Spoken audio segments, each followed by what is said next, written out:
Hey guys, how are you all? Today we are back with another blazing Naruto story. What if Naruto was the only male in the all-konoha village and they fought for his love? If you enjoy the video, then please like, share and do comment. And also check the description to original creator of this beautiful creation. So let us start the story. Konohagakure no Sato was bustling with activity.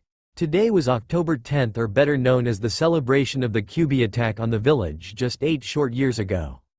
As the moon started to rise, the adult festivities began. All the parents took their children home and put them to sleep. Most would end up coming back out and celebrating afterward. However, for as much fun as everyone was having, there was one boy that absolutely dreaded this night. And for a good reason too. "Hey!" screamed a rather angry villager, grabbing the rest of the mob's attention. "I think the demon went this way," he said, moving the crowd's focus down the street. Directly past the area where said demon was hiding. As they ran past his current position, the small boy could only breathe a sigh of relief, knowing he could at least rest a minute without having to run for his life. Naruto Uzumaki was crouching behind the dumpster in one of his few, not well-known hiding spots.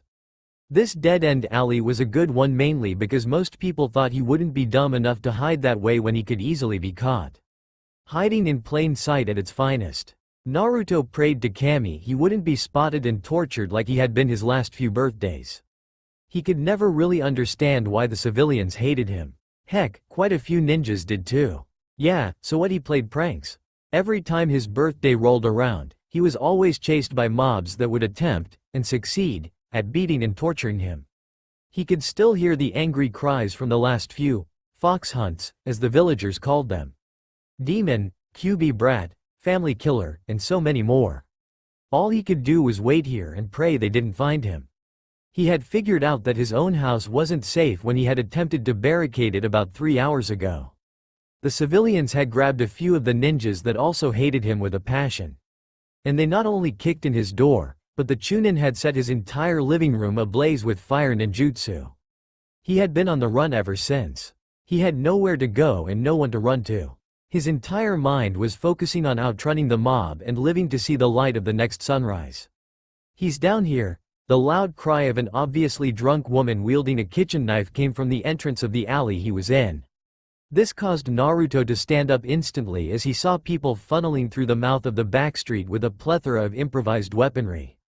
From torches to pitchforks, to kunai, hell, even a few broken bottles mixed in. Seeing this, Naruto turned around and ran the other way as fast as humanly possible before remembering that this side street ended with a solid brick wall. He went from a full sprint to a complete stop instantly as his body smacked into the brickwork with a crunch. Picking himself up and turning around after making himself into a human pancake, Naruto suddenly found his back pressed up against the wall that now had an imprint of his body.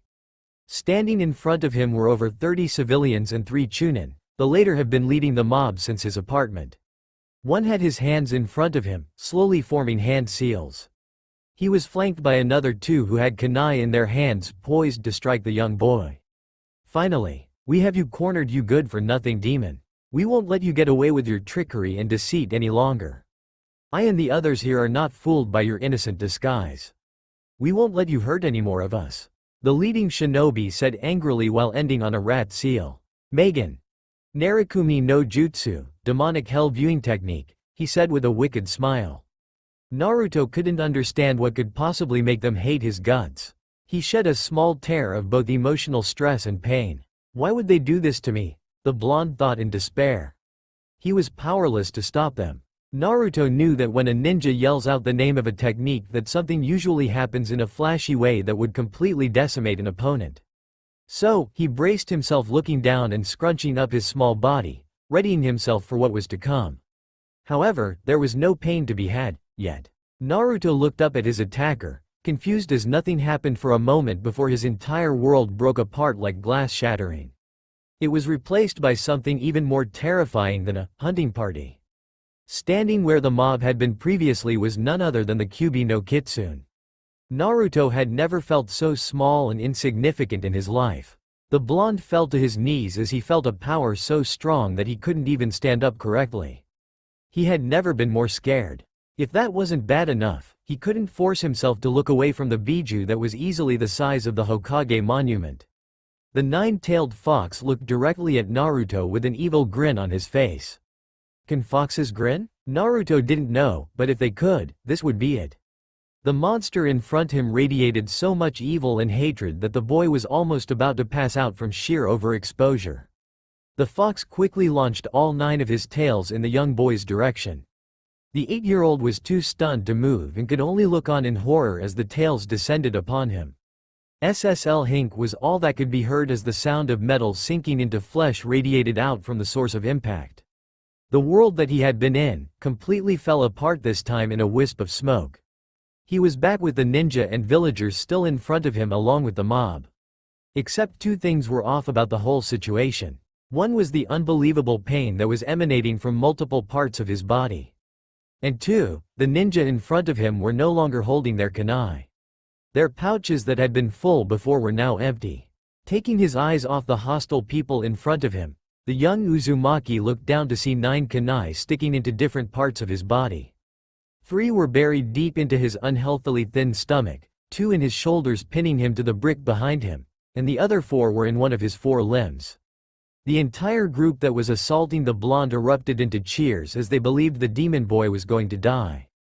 Oh, how wrong they were. The pain Naruto was experiencing was enough to put him in complete shock. He couldn't do anything but stare blankly in front of him. It was as if his entire body had started to shut down, and something in his mind snapped.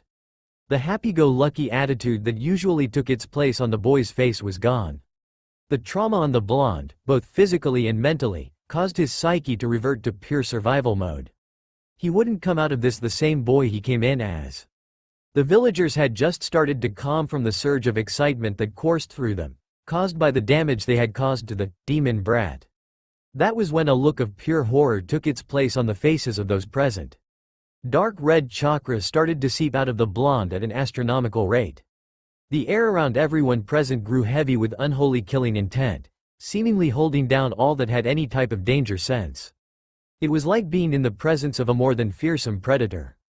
All the kunai that had been embedded with him were pushed out of his body and suspended in midair as if defending him. The holes that had been made in Naruto's body started to stitch themselves together in mere seconds. To say that the villagers were scared would be an unbelievable understatement that even Inara would have to correct if presented the opportunity. The chunin in front of the crowd looked like they were a bit on edge because of all the chakra that was being pumped out of the child in droves. "You don't scare me, you little shit." The lead chunin chuckled nervously. "Quick, Koga, Roji. Kill him before he kills us and the civilians," he said in a scared tone as he soon saw what was happening. They all started forming the hand seals for their jutsus, hoping to end the boy before he could do anything. Naruto's head had long since fallen, and his face was not visible to those looking at him. Ever so slowly, his head started to rise until he met eyes with the main leader of the mob. Something felt very odd to the shinobi in the group. And when you think something is off, especially as a ninja, it usually is. That is where things got a little hectic, to say the least.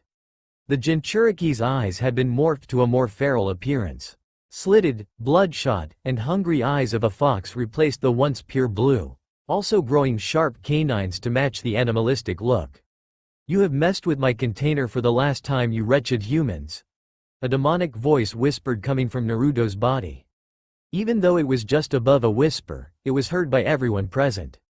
This caused some of the weaker-willed individuals to pass out on the first syllable from the sheer pressure emanating off the boy.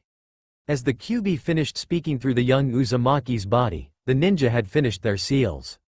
Kaden. Gokakyu no Jutsu, fire release, great fireball technique. They roared out in a futile attempt to burn the demon brat to a crisp before he could do anything. The QB only looked at the attacks and smirked. He found it laughable that they thought a few weak flames could come close to doing any damage to him. These people indeed were idiotic. Using fire against a demon that is practically its master is a bad idea. The fire neared the possessed container at what most common shinobi would call impressive speed. However, to the King of Hell, it might as well have been in slow motion. QB raised Naruto's smaller hand and coated it in demon chakra, catching the fire and absorbing the human chakra that was forming it into his own. That is all you can do? I am saddened that I entertained the thought of you being worth my time. Let me remedy that mistake by showing you what true fire manipulation is. The demonic voice came louder and prouder than before, ensuring that even the Anbu that had arrived mere moments ago could hear. Kaden. Onidoro, fire style. Demon lantern. Muttered the chakra-cloaked boy, utterly unaware of the mental trauma he was putting his container through. Around what most in the village would consider the QB in human form, 20 fireballs took shape. Each ball of fiery death had the face of a demon etched into them. They took up at least the width of the alley, if not more. They were all grinning evilly. Those who stood on the other end were annihilated. It was all over in less than 5 seconds. By the time the ninja had understood what the kid was doing, it was too late. The mini-fire chakra demons descended on the humans from above, and the roar of the inferno blocked out the screams of the burned and dying. The QB, with its job done, let his container retake control as the weak body fell to its knees. The evil red slit in Naruto's eyes returned to their natural black ringed pools of blue. Wait, black ringed pools of blue? All Naruto could see through his tears were the burnt and charred remains of those he killed. The blonde let out a scream in pain and sadness that did something very unexpected. A wave of energy blasted out from the boy, leaving him in a dust-filled crater. The bodies nearest to him were thrown backward with such velocity that they managed to leave the alley and become paste against the building on the other side of the street. Even the foundation of the buildings around him shook profoundly before thankfully holding steady. Finally, after all the physical and mental trials, his incredible stamina finally gave out, and he collapsed unconscious. As the blonde boy hit the ground, 2 Anbu jumped off the roof of the apartment complex that bordered the alley. Phasing in between the boy and charred bodies, they each took a second to marvel at the destruction that had been wrought moments earlier. Both highly trained killers wore iconic Anbu attire. The standard-issue black cargo pants and closed-toed stealth sandals occupied the appropriate places on their bodies, along with shin guards of course. On their upper halves, they sported gray sleeveless vests for both protection and to show off their official Black Ops tattoos, as well as arm guards and backstrapped ninjutsu that could be unsheathed at a moment's notice. The only real difference was their height and mask that designated their call signs. Weasel, came the very concerned voice of the Inu masked nin. He picked up our favorite blonde, looking over him for any wounds. The problem was that there were none to be seen beside the rips in his clothes. Make sure there are no witnesses left. Meet me at the entrance of the Hokage Tower as soon as you finish. Inu said after composing himself and reining in his anger. Hi, Taicho. Weasel responded with a nod and unsheathed his ninjutsu. Seeing his order had been heard, Inu shunshined away with no trace that he was even there. Weasel went about checking the corpses and silently executing those who still had a pulse with practiced ease. Though calm and collected on the outside, on the inside, he was worried for Inu. The shorter Anbu had never seen his captain get this emotional about anything. He would have to remind himself to tread lightly when bringing it up later. Asterisk the Hokage's main office. Sarutobi Hiruzen, the third Hokage of Konoha, was currently facing the large window behind his desk with a grim look on his face. His red and white cage robes flowing behind him with an arm out holding his famous pipe. Today had been a hard day. His office had been continuously assaulted by the villagers that asked about the execution of the child he viewed as a grandson. Some more discreet than others, but all rejected, nonetheless. He had been so busy, he was only able to order Inu and Weasel to find Naruto less than 10 minutes ago. He prayed to Kami that Naruto was okay. He didn't know what he would do if he weren't. No sooner than the thought had entered his mind, he felt a presence appear behind him. If the figure was back already, well, he could tell he was not going to like what he was about to hear. Speak, Inu. What has happened to Naruto-kun?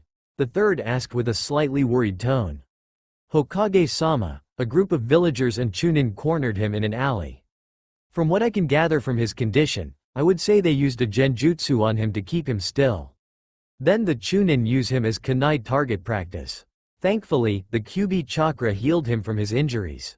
Inu said, trying to keep the emotion out of his voice and failing miserably. Is it safe to assume that these offenders are taken care of?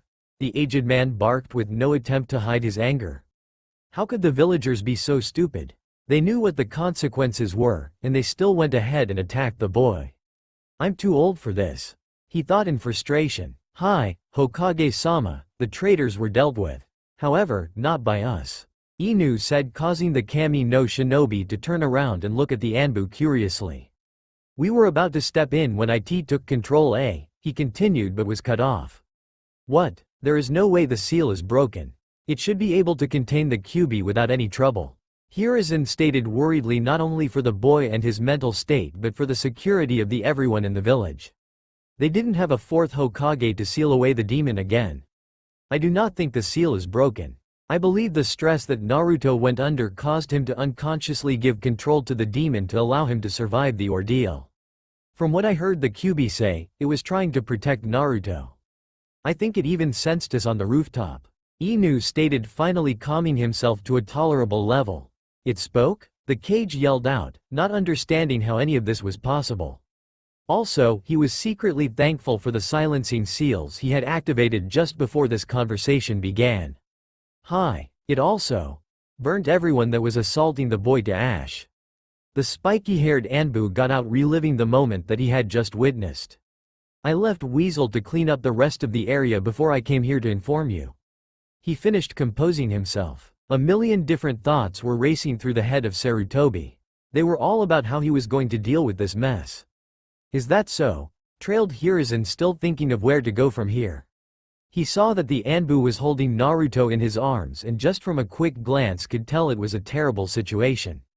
Permission to speak freely, Hokage-sama? Inu asked in a seemingly neutral tone. Granted, Kakashi, the third said with a wave of his hand, still in deep thought. Kakashi shuffled Naruto so he could hold him with one arm and took off his mask with the other. After clipping it to his belt, he started to speak. I would like to take care of Naruto, he stated in a serious tone. This, of course, didn't surprise the elder in the room. Kakashi had already applied to adopt Naruto, but it was denied by the civilian council numerous times. Honestly, the aged Kage thought it would only be right that he did so. Kakashi thought of the blonde as a little brother after all. However, the council would chew his ass out for allowing it.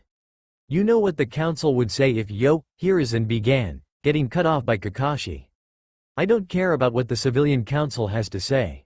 It isn't the Hokage. Your word is law. Why do you bend to the will of the council?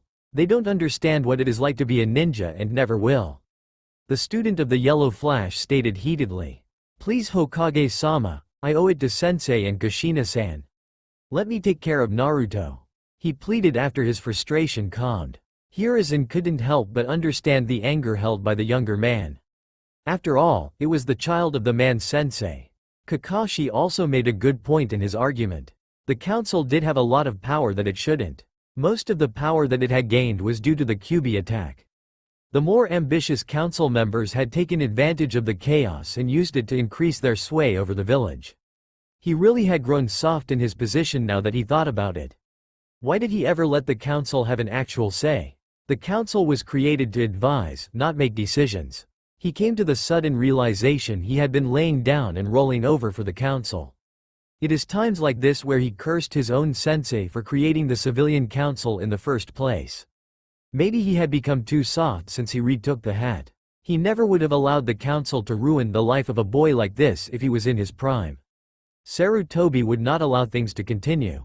It was time for a change in Konoha, starting with this situation in front of him.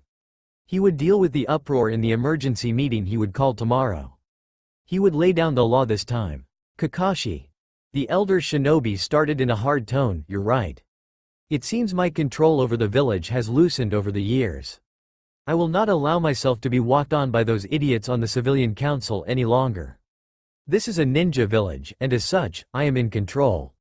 You have your wish. I hereby honorably discharge you from the Anbu program and instate you as an active Jonin. I will grant you a stipend from the village funds to help cover Naruto's expenses, however, I still expect you to take missions. Losing you from active duty would hurt Konoha greatly. He finished taking a long drag on his pipe. He wasn't known as the Kami no Shinobi for nothing. After looking at the state Naruto was in, it rekindled his will of fire greatly. The tall Jonin looked at his leader, stupefied. Did that just work? He couldn't believe his ears. The Hokage had just given him permission to not only look after his dead sensei's son but also become a regular jonin again.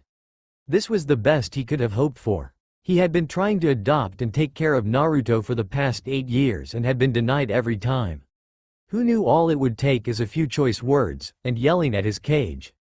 Kakashi knew that fate was on his side, and he wasn't going to waste this opportunity. "Hi, I understand," was all that he could get out without fumbling through his words. "You should probably get Naruto-kun to a place where he can rest, Kakashi?" The robed leader said, standing up and going back to his position looking out the large window. "We can talk about your new responsibilities after you get settled with your new charge. I will give you 2 weeks leave to get acquainted with Naruto-kun. After that I expect you to take missions again. I won't send you on any that take you away for more than a week, I promise. Also, you let me deal with the council. If anyone bothers you let me know, and they will be dealt with accordingly." Hiruzen stated with a voice of authority and finality. "Thank you, Hokage-sama," Kakashi said in a faraway voice. He was thinking about all the responsibility that came with looking after the blonde and how this would make up for all his past failures. "Sensei, Obito, Rin. I can finally move on. Naruto will be my second chance. I will make you all proud," the newly instated Jonin said in his head. "You are dismissed," the third said in a much calmer voice than he had had since the day started. "Knowing that your grandson figure was in capable hands would do that to a person." Taking the statement for what it was, Kakashi left via smokeless shunshin. It was also the time Hiruzen hit a small button on the underside of his desk, and a small compartment opened. Inside were the objects of his 2 favorite pastimes, his spying orb, and his signed platinum edition of Icha Paradise. Choosing the later, the cage went about doing, cage things. Meanwhile in Naruto's mindscape. Drip drip drip was the only sound Naruto could hear as he started to regain consciousness. He opened his aching eyes to see he was in some sort of dark sewer. The entire area was flooded with about 4 inches of water and pipes ran all along the top of the tunnel. The only source of light was small lanterns that seemed to hang on the walls evenly placed every few feet. Naruto started to lift himself up and found that he felt perfectly fine. The only thing that really hurt was his eyes. However, one thing was for sure, his sight was 100x better than it had been. Even with what little light was available, he could make out the tiniest details in the brickwork of the wall with little effort. He decided to put this new revelation off to the side for now. Finally, fully standing up, he started to think about where he could possibly be. The last thing he could remember was, wait. Then it all hit him like a shockwave that threatened to knock him back into the water, and it would have if it weren't for him catching himself on the wall with his hand. The mob breaking into his apartment, him running, getting cornered, getting tortured, and then, he killed them. All of them. "I'm a murderer," the boy thought. He didn't know what happened, but it just felt like his body was on autopilot. He was watching as his body talked and moved and killed everyone. Shedding tears of both pain and sadness, he started to walk forward. "Murderer I may be, but I need to figure out what's going on here if I'm going to get out of wherever here is." The boy thought, still shaken by the memories of what he did. His sense of self-preservation kicked in, however, and he willed himself in what he felt was the right direction. Most people would believe that Naruto was the blonde dumb idiot that he portrayed himself as. But it turns out that growing up alone caused you to become very mature despite being so young. Though that was before he went through the whole life-altering ordeal not too long ago. Also, being hated and chased most of his life gives you the ability to think and make decisions on the fly. "I did what I had to do," his more rational side said. "I'll have time to cry later," he concluded. It took what seemed like hours of wandering around the same tunnels to finally get to where his gut told him he should be. Naruto walked into a large cave opening where there was no light to be had. As he got further into the darkness, he heard a deep voice come from seemingly all around him. "So, the warden finally comes to see his prisoner. To what do I owe this pleasure?" it echoed sarcastically throughout the space. Naruto took a few more steps forward before stopping, his face an emotionless mask that even the Kyuubi had a tough time discerning. A perk of the Biju, seeing in the dark with relative ease. "Warden?" Naruto asked in a curious tone, seemingly unaffected by the amount of killing intent that was being focused on him. "Oh? So, the little human doesn't know, Well, let me enlighten you. The voice said before the lights came on. Naruto found himself standing in the center of a large circular cavern, lit by the same lamps that covered the other tunnels. Probably the most prominent eye draw would have to be the row of large bars that extended below the water and up so far that even with his improved vision, he couldn't see the top. Beyond the bars was another area of complete darkness. What was that supposed to show me exactly? Naruto mused, not exactly sure of what was to come. But the feeling of overwhelming dread that washed over him was for some reason familiar. Naruto was answered not by words, but by a red, large, and menacing fox skulking forward out of the shadows. Its red slitted eyes seemed to bore into Naruto's soul. My someone is impatient, the demon muttered in annoyance before looking for a reaction from the boy. After a few seconds of seeing the small human stand there seemingly unaffected, the big furball got angry. You are not afraid of me? The Kyuubi no Kitsune, the most powerful demon in existence. Even the most powerful of shinobi quiver in fear when they seem, the titanic fox said, stopping mid-sentence as he locked eyes with his container. The Biju's bloodshot eyes widened, and his jaw opened to almost comical proportions. Impossible. I haven't seen those eyes in over 1,000 years. But they are different? When did he? The Biju paused, mentally. Was this who his father had told him about? He would mention it later, he had other things he wanted to say to the brat. You don't look so strong behind those bars of yours, furball, Naruto said in an almost taunting tone. On the inside, however, his mind was running as fast as Inara's. It didn't take long for him to come to a conclusion. One of two possibilities exist: either this is a very vivid and imaginative dream, or this is all real and the reason why everyone avoided him like the plague. If he really did hold the Kyuubi, then maybe they were right all along. He is a monster. It would make sense seeing that he had just killed over 30 people not too long ago. I am the reason you are hated by the rest of your kind. The Kyuubi stated in a neutral voice, trying to get a reaction out of his container. I figured as much. The wannabe Hokage stated matter-of-factly, showing no emotion whatsoever, besides taking his gaze and shifting sideways, as if trying to avoid eye contact with the demon in front of him. Said demon had been curious to see how the brat would react, but this was not what he expected. Don't you hate me? The Kyuubi asked, still attempting to stay in his calm and powerful mask. I am the reason why you get beaten, stabbed, rejected. I am the one who makes your life miserable. Don't you hate me? He said, secretly testing the blonde boy in front of him. No, why would I hate you? Naruto asked the now shocked Biju. You may be the reason people are mean to me all the time. But you're not to blame. And honestly, as much as I am beaten, now that I know why they do it, I can't blame them either. You attacked the village and killed a lot of their friends and family.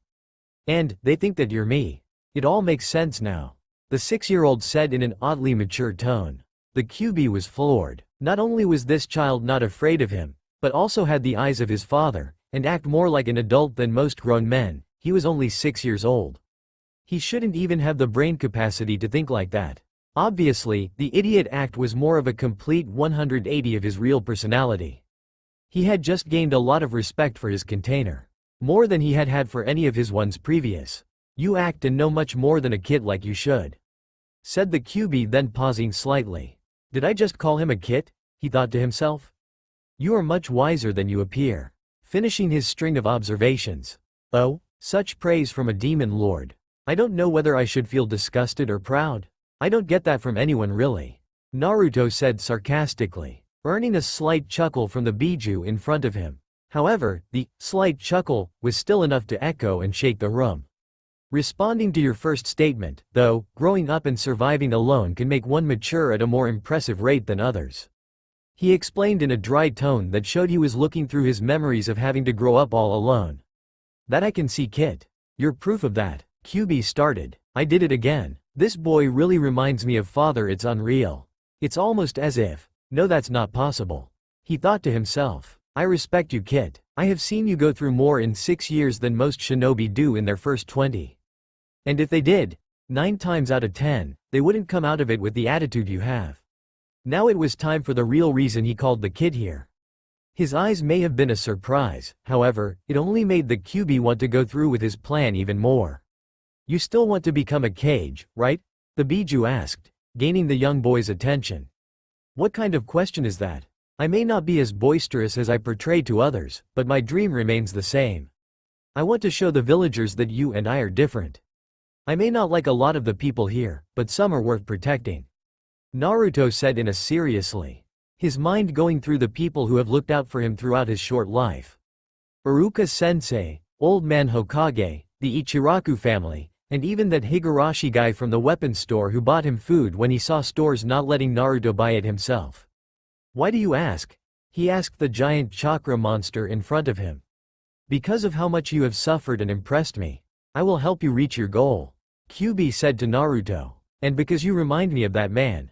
And, if the prophecy is right, I need to guide you on the right path, he added in his mind. What, really? The boy said in a happy emotional outburst. Why? The boy asked after recomposing himself. He was dealing with a demon after all. They are supposed to be evil and have an ulterior motive. Although for some reason he felt like the Kyuubi was doing it for good purposes. Why he felt this way, he couldn't really explain. I will not have a weak container. Roared the beast, causing a large gust of wind to hit Naruto, almost knocking him over. I am tired of the villagers walking all over you. It's an insult that I will not stand for. Also, you are more special than you know, stated the Biju. Naruto wasn't at all surprised.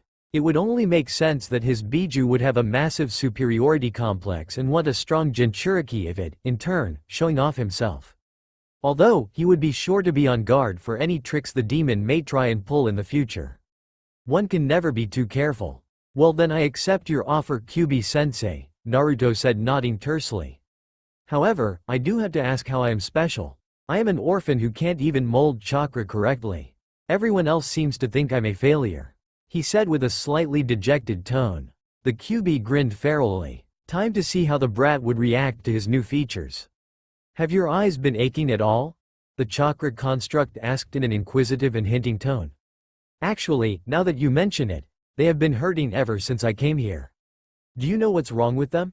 Naruto asked, rubbing his eyes slightly to try and get the stabbing pain to subside for a little while.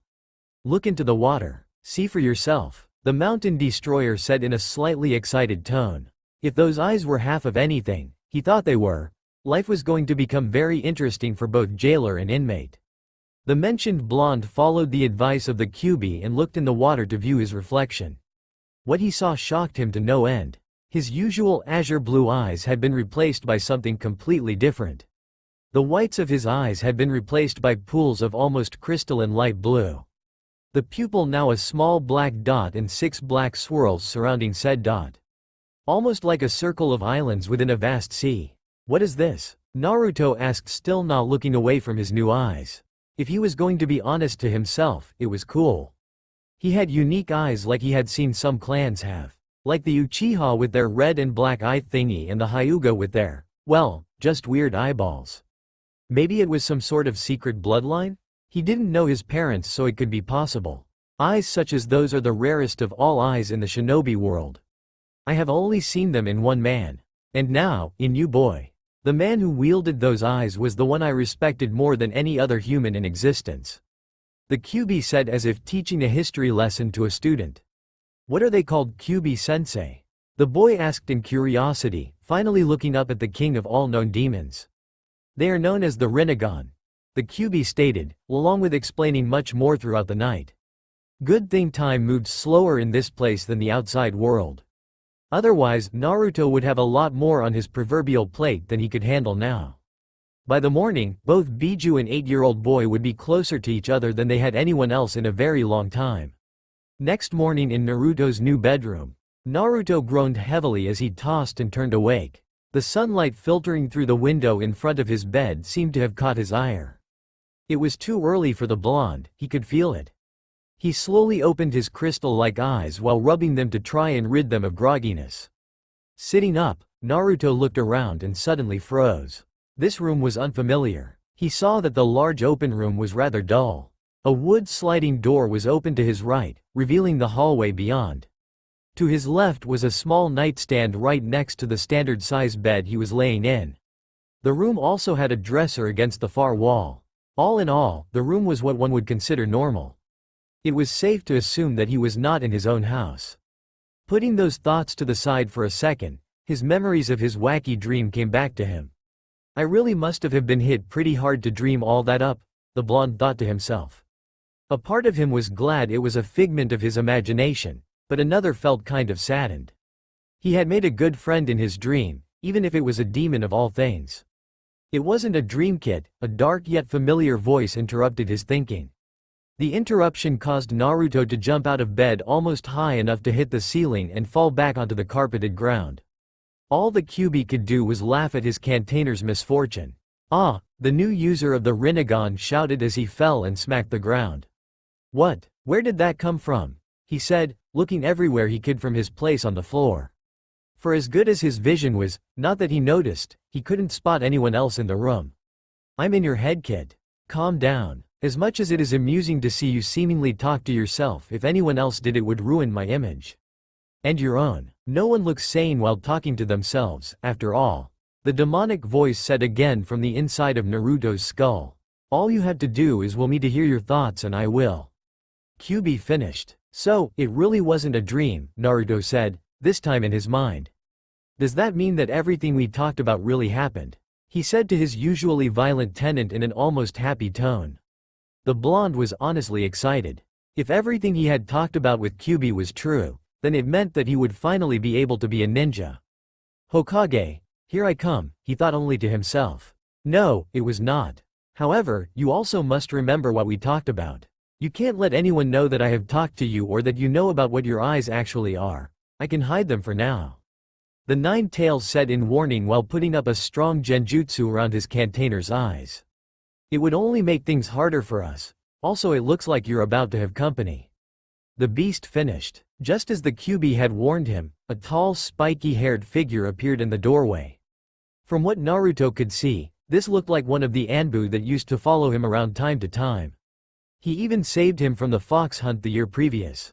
Except he wasn't wearing his mask, which he thought odd. Instead, said figure was wearing black face mask revealing only his eyes. Or, it would have if he didn't have his forehead protector covering his left. A black Jonin flak jacket, just like the ones Naruto had seen on many higher-ranking shinobi throughout the village, took its rightful place on his midsection. Also, like most Jonin, black pants and shinobi sandals completed the bottom part of his outfit. If Naruto was going, to be honest, this man looked cool. I see you're awake, Naruto. Kakashi said with a wave and his signature eye smile. Good, we have a lot to discuss. The young man said while entering the room and offering a hand to help the fallen child up. Naruto hesitantly looked at the hand before taking it in his own and used the elder's body weight to pull himself up. He then took a seat on the bed, with the copycat nin doing the same. Who are you? Naruto asked, finally able to find his voice. You look like that one Anbu that used to follow me around whenever I was about to get into trouble. The child said with a curious tone. On the inside, Kakashi was slightly surprised that this kid could tell it had been him. He just chuckled, and I smiled again while responding, while I may or may not have been said Anbu, my name is Kakashi Hitaki. And as of last night, your new guardian. The blonde boy's eyes widened considerably. He couldn't believe his ears. No one had wanted to take care of him. Some people could be nice, sure, like the Ichiraku family, but no one had ever tried to take him in. After the initial shock wore off, the boy was put on guard for just that reason. No one had been this good to him before, and he doubted they would just start out of the blue. So, I'm going to live with you now? Naruto asked the tall man in front of him, looking like he could bolt at any second. Well, that was the plan, Kakashi answered. But I can tell you don't really feel comfortable around me just yet. Which is understandable, he added, not really that surprised. Did old man Hokage say you could? He said that if someone was going to take me in that he would let me know so I could meet them. Naruto said in an inquisitive tone. He still couldn't really believe that someone would go out of their way for him. Kit, Kyuubi spoke for the first time since the elite Jonin entered the room. Yeah, Kurama? Naruto replied mentally while keeping his eyes locked with Kakashi. Kakashi was trained by the 4th Hokage. He will be enough to protect you from the villagers. He started. He is also close to that old man of yours. You can trust him. Kurama finished in a confident voice. Trained by the 4th? Naruto thought in disbelief. Yes, Kit. He could probably help you become a ninja too if you stick with him long enough. The Kyuubi knew from his previous host who Kakashi was. He was one of the few good humans who always fought for his comrades. If Naruto were going to survive what was supposedly coming, Kakashi would be a big help. During the dinner conversation, Kakashi couldn't help but chuckle at the old man Hokage comment. Not many had the gall to address their Kage in such a way, though then again, he was the only person Naruto was genuinely close to. Kakashi hoped he could change that. Naruto? The older teen said, snapping Naruto out of talking with his tenant. How about we talk about this over ramen? I know you liked that Ichiraku place down the street. After that, we can talk to the Hokage. Kakashi said while getting up and moving toward the door. I'll be in the living room when you're ready to leave. He finished with another eye smile and walked down the hallway. Now alone, Naruto was deep in thought. His life was finally turning up. He had been beaten, spit on, and berated by everyone his entire life saves a few. Now he had a chance to not only reach his dream but have some sort of family while he was at it. It was almost too good to be true. But it was really happening. Finishing his thoughts, the blonde pounded his legs against the ground and ran down the hall after his new friend and guardian.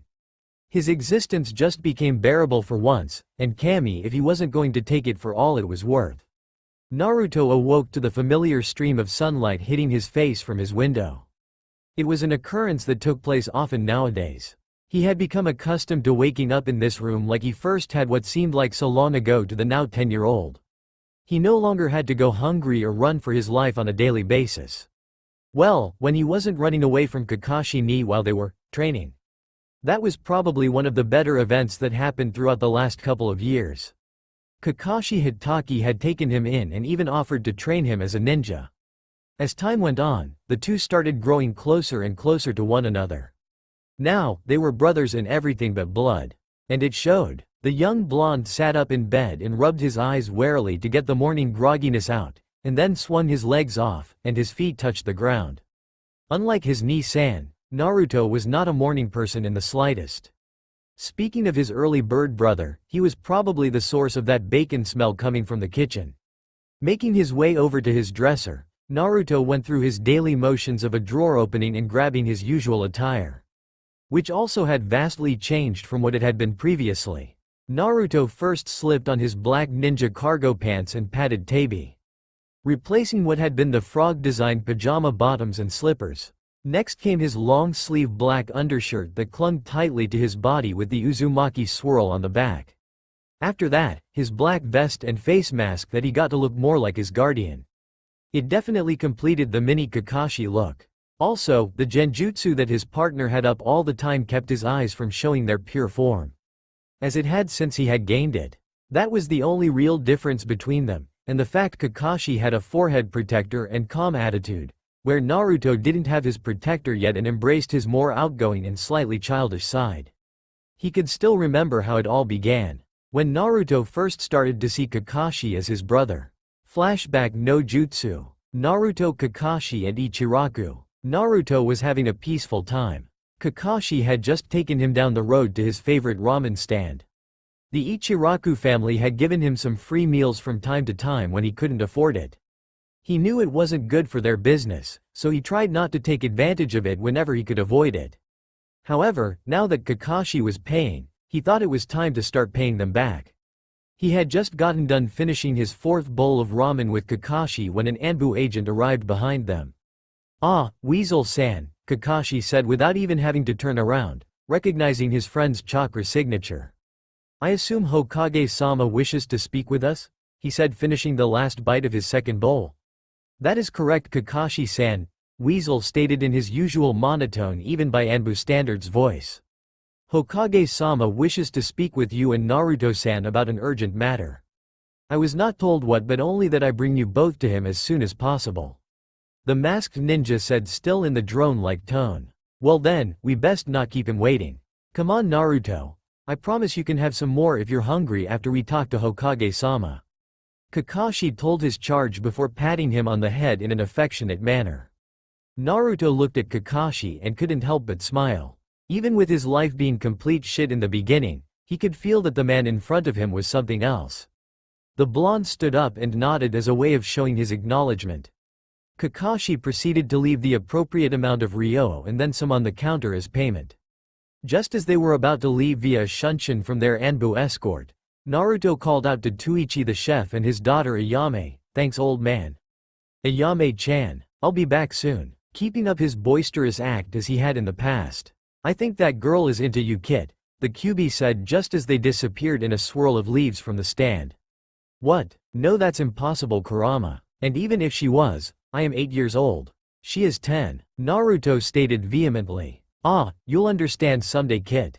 You'll learn to appreciate women, and I can't wait for that day." The beast finished with a perverted chuckle. Slightly confusing the 8-year-old who heard it. He would have to ask his tenant about what he meant later. Hokage's office. Sarutobi Hiruzen was wondering how this next conversation was going to go. In front of him were two of his best ninja and a small boy that was arguably more vital to Konoha than the two previously mentioned. The third Hokage had put a lot of thought into the events of the previous night and where to go with Naruto's future. He knew that the boy had wanted to become Hokage someday, so it was safe to assume that he wanted to become a ninja. Which was a good thing, considering all the people that would be after him throughout his life. And already were. Which is what made his decision to go through with what he had planned even easier. "Kakashi-kun, Naruto-kun, it is good to see you both," Hiruzen said, greeting the two non-Anbu in the room. "I think it is time that we discuss some matters of the importance between the three of us." The Kami no Shinobi continued while making a hand gesture, causing all the Anbu to leave the room and activate silencing seals on the walls of his office. Those would ensure that no sensitive information would get out. After the hidden killers were out of the room, only Hiruzen, Naruto, and Kakashi remained. Once alone, Naruto ran up behind the desk and hugged the aged man in a massive, for a child, bear hug. "It has been a while, old man. I haven't seen you in so long." The innocent child spoke with small traces of tears dripping their way onto his cage's robes. Even though he didn't like to cry in front of others, the man in front of him was the closest thing to family he had. "I know, Naruto-kun. I wish I could have made more time to see you. I should have. I was so focused on the council and running the village that I forgot to make time for my grandson figure. I apologize greatly," the village leader said while hugging Naruto tightly. After a few more moments the two figures broke away, and Naruto went back to sit in the chair next to Kakashi in front of the Hokage's desk that surprisingly had very little paperwork residing on it. "So, Naruto-kun," Hiruzen said addressing the child in the room. "It has come to my attention that you were attacked again last night. It would seem that the Anbu I had assigned to protect you had not done their jobs. They will be dealt with accordingly," the cage said while scratching down a note to call in Ibiki and Anko for a few questioning sessions with said Anbu. "I have also come to see that my ways of running the village in the last few years are subpar at best. I have lied down and allowed the council to have more influence in my decision-making than I should have. With some of the changes that I am making, the first major one will start with you," he stated, shocking said boy significantly. However, on the inside, Naruto knew it must have had something to do with Kakashi. Naruto looked over to see Kakashi seemingly not even paying attention while reading his little orange book. The cover read, "Icha Paradise." Naruto made a mental note to ask him about it later. Man, he was making all the mental notes to talk to people, wasn't he? "What kind of changes, Gigi?" Naruto asked in his childlike demeanor. "Kakashi here," Hiruzen started, "will be taking care of you from now on. If you want him to, of course. Also, due to a recent change of mind, he will be training you on how to become strong enough to protect yourself in the village. What do you say, Naruto-kun?" Hiruzen finished waiting to see Naruto's reaction. He crossed his fingers that Naruto would take him up on his offer. Otherwise, he probably wouldn't be able to keep his promise to Minato-kun. Naruto was ecstatic. In both reality and his fake persona. He was going to do it. Become strong enough to protect his precious people and show everyone that he was powerful and not a demon. He was practically bouncing off the walls in pure joy. The boy felt a hand on his shoulder and looked to his right to see Kakashi looking at him with his one good eye. "What do you say, Naruto?" Kakashi asked with his signature eye smile. All Naruto could do was smile back. Kai. Shaking his head to clear his thoughts, Naruto put the last kunai into the pouch, strapped to his thigh and walked out of his room and down the hall. He was ready for whatever the day had to throw at him. Which was more than likely another day of hard training with his sensei of a brother. Naruto made his way to the kitchen and found Kakashi facing away from him and toward the stove. The taller of the two had just finished making breakfast and was placing the omelets on two separate plates. From what Naruto could see, Kakashi was different this morning. He looked like he was dressed for a mission. The famed Kakashi of the Sharingan was dressed in his usual attire. A long-sleeved dark blue undershirt while covered in his protective Jonin vest. His black pants and sandals also taking their appropriate places on his body. What tipped the blonde off that Kakashi was going somewhere were the 3 scrolls that he carried on his belt. They were his special ceiling storage scrolls that he took on missions. It was his version of a large backpack that wouldn't be a hindrance on the field. Definitely something that Naruto wanted to get his hands on one of these days. Maybe if he could get a glance at it, he could have Kurama memorize how the seal looked, and he could try and make one himself. He would have to save those thoughts for later. "Morning Ni-san," Naruto said while taking a seat at the circular table that they always ate at. He was about to ask Kakashi what was up, but the copy nin beat him to it. "Good morning Oto-Oto," the Jonin said back still facing Naruto. "Hokage-sama has notified me that I have been assigned to a vitally important mission, and I may be gone for a few days." Naruto was slightly saddened that he wouldn't be able to train with his sensei for a few days, though it wasn't unusual for Kakashi to get a mission every few weeks. It came with being a high-ranking ninja in the village and Naruto could live with it. "Oh, okay Ni-san. When do you leave?" Naruto said while expertly whipping out one of the special kunai that his brother had given him for his last birthday. He started to twirl it around on his index finger like he did whenever he was nervous. It had the same weight and feel of a regular kunai. However, they had 3 blades in a tri-prong fashion which was vastly different from the standard kunai. For some reason, it felt really comfortable in his hand. Almost like he was meant to have them. "I'll be leaving this morning at around 9. Normally I would wait a few hours so we could get some training in before I left, however, it is an A rank this time and I can't afford to do that. I'm sorry, Naruto, but you'll have to do your training alone today," Kakashi said while bringing the food to the table and sitting across from his Otuto. "Well, I am just going to have to train extra hard so I can show you how much I have improved since you left," Naruto said, taking this obstacle and making it a challenge. "I'll become the Hokage soon, Datbeo," he added with his signature shout. Naruto had found it easier to bring out his positive side ever since that day 2 years ago. He was mature when he needed to be, however, he actually had gotten used to being happy and outgoing in personality. It wasn't nearly as forced as it used to be. And Naruto was very thankful for that. If things had continued the way they had, well, Naruto didn't want to think of what he would have become. "Jeesh, quiet down kid. I need my sleep. Our nightly training sessions wear me out far more than they do you." Kurama groaned from inside the blonde's head. Naruto had long since figured out that the strongest Biju in the known world was not a morning monster. It definitely didn't help that Naruto figured out he could train in his mindscape while his physical body rested. Needless to say, he was abusing the hell out of it. And it had the unhappy side effect of interfering with his prisoner's sleep schedule. Which wasn't the worst thing in the world for Naruto. After all, the Biju would sleep most of the day and not really bother him in his day-to-day life. "Sorry, Kurama, I'll try to," Naruto mentally said while trying to remain focused on the conversation going on in the real world. Even with all the time having mental conversations with his Biju, Naruto found it challenging to transition smoothly from mentally talking and physically talking.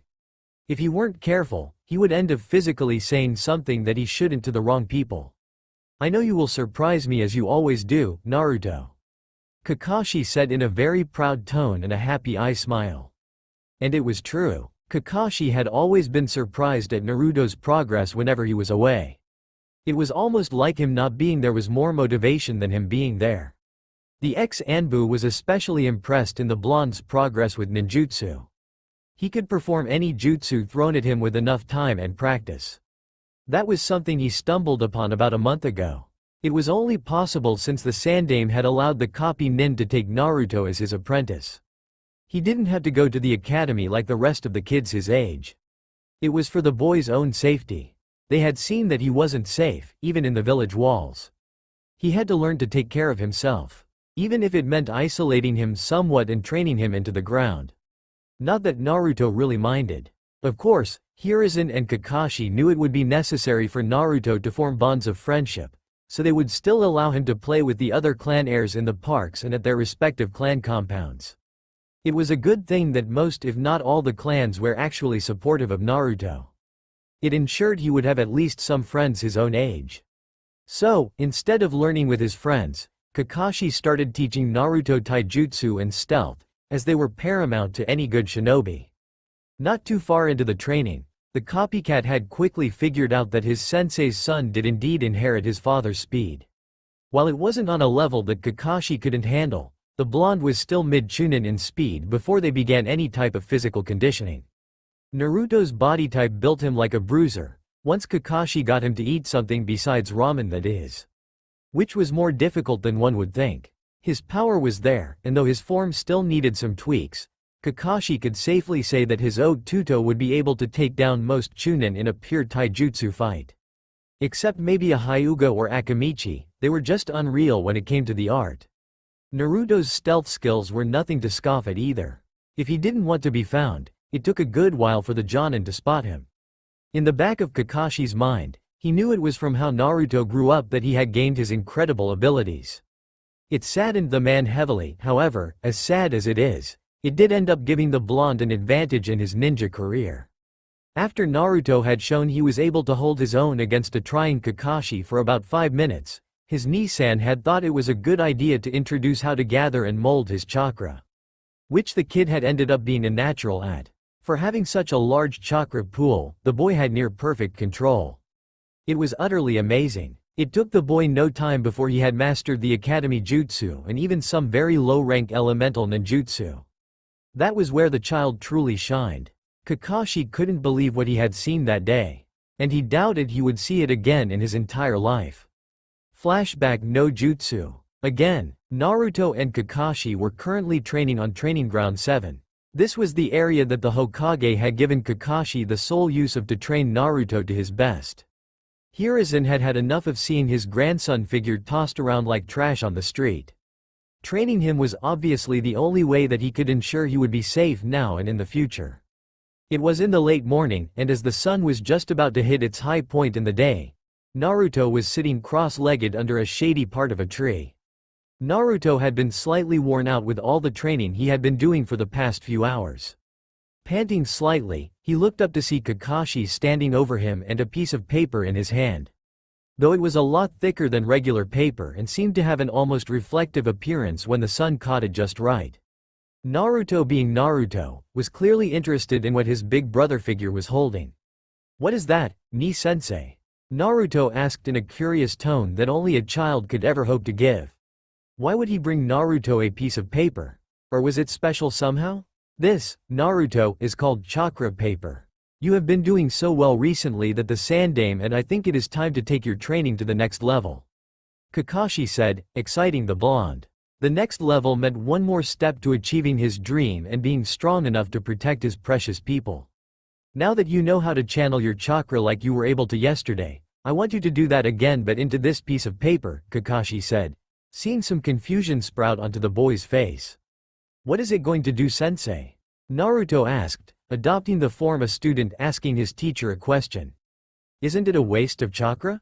Obviously, it wouldn't be if Kakashi was making him do it. However, it was ingrained in his head to always ask questions when he didn't understand something. Knowledge is power to a shinobi. The more knowledge you had, the better able you would be to overcome the obstacle you were facing. It was one of the first shinobi rules, after all. Even though Kurama hadn't really taught him anything chakra-related as of yet, Naruto knew from previous conversations with his inner demon that chakra can do many things. Well, I'm glad you asked that, my cute little apprentice, Kakashi stated, leaning down and placing the paper on the ground in front of the said apprentice. Naruto was still slightly irked at being called cute, but by this point, it was really something he had learned to live with when around Kakashi. Once you channel a tiny amount of your chakra into this special paper, your chakra nature will be determined. Then I will know where to go from there. Whatever element you're aligned to most will undoubtedly make performing those types of jutsu easier. It will be valuable to know what you're strong against and weak against.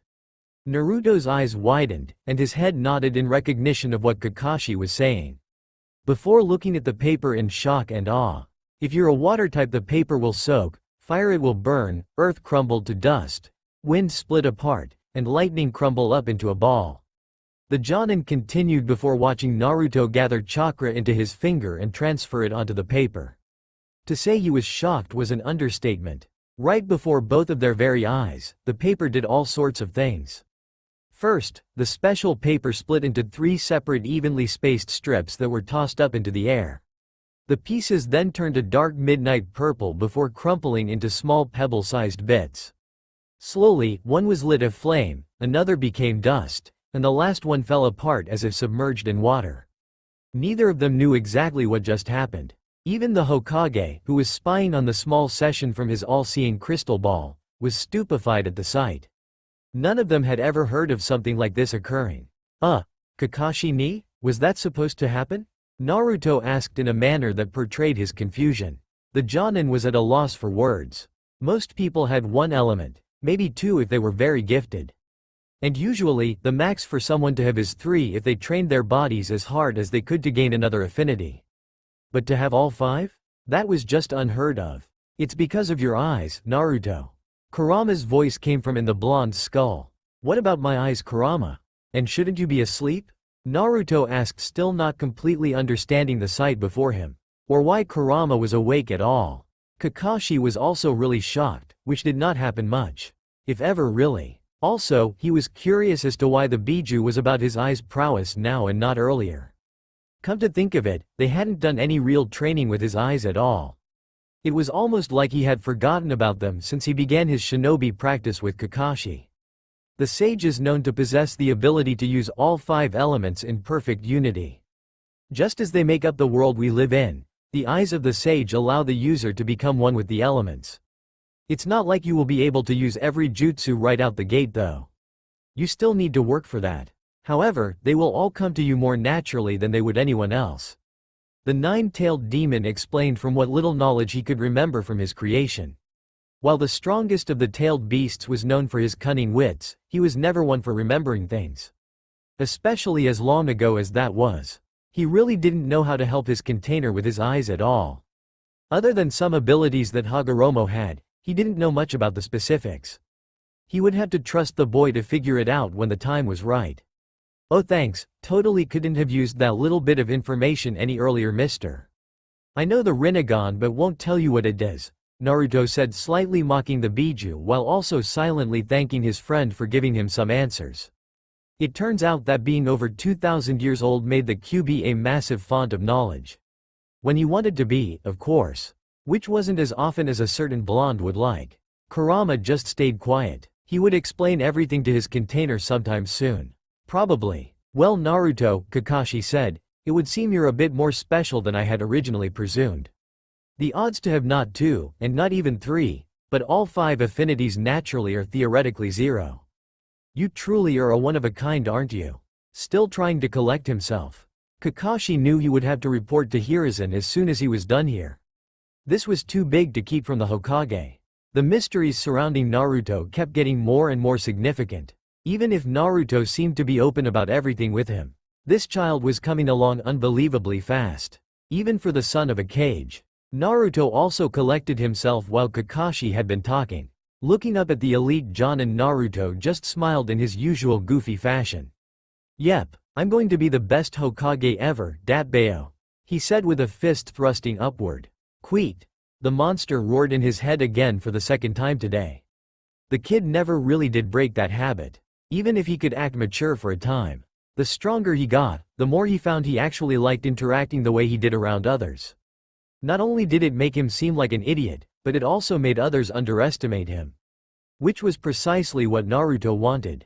He would show them all someday. And Kurama would be sure to have a front row seat. Yeah, big furball.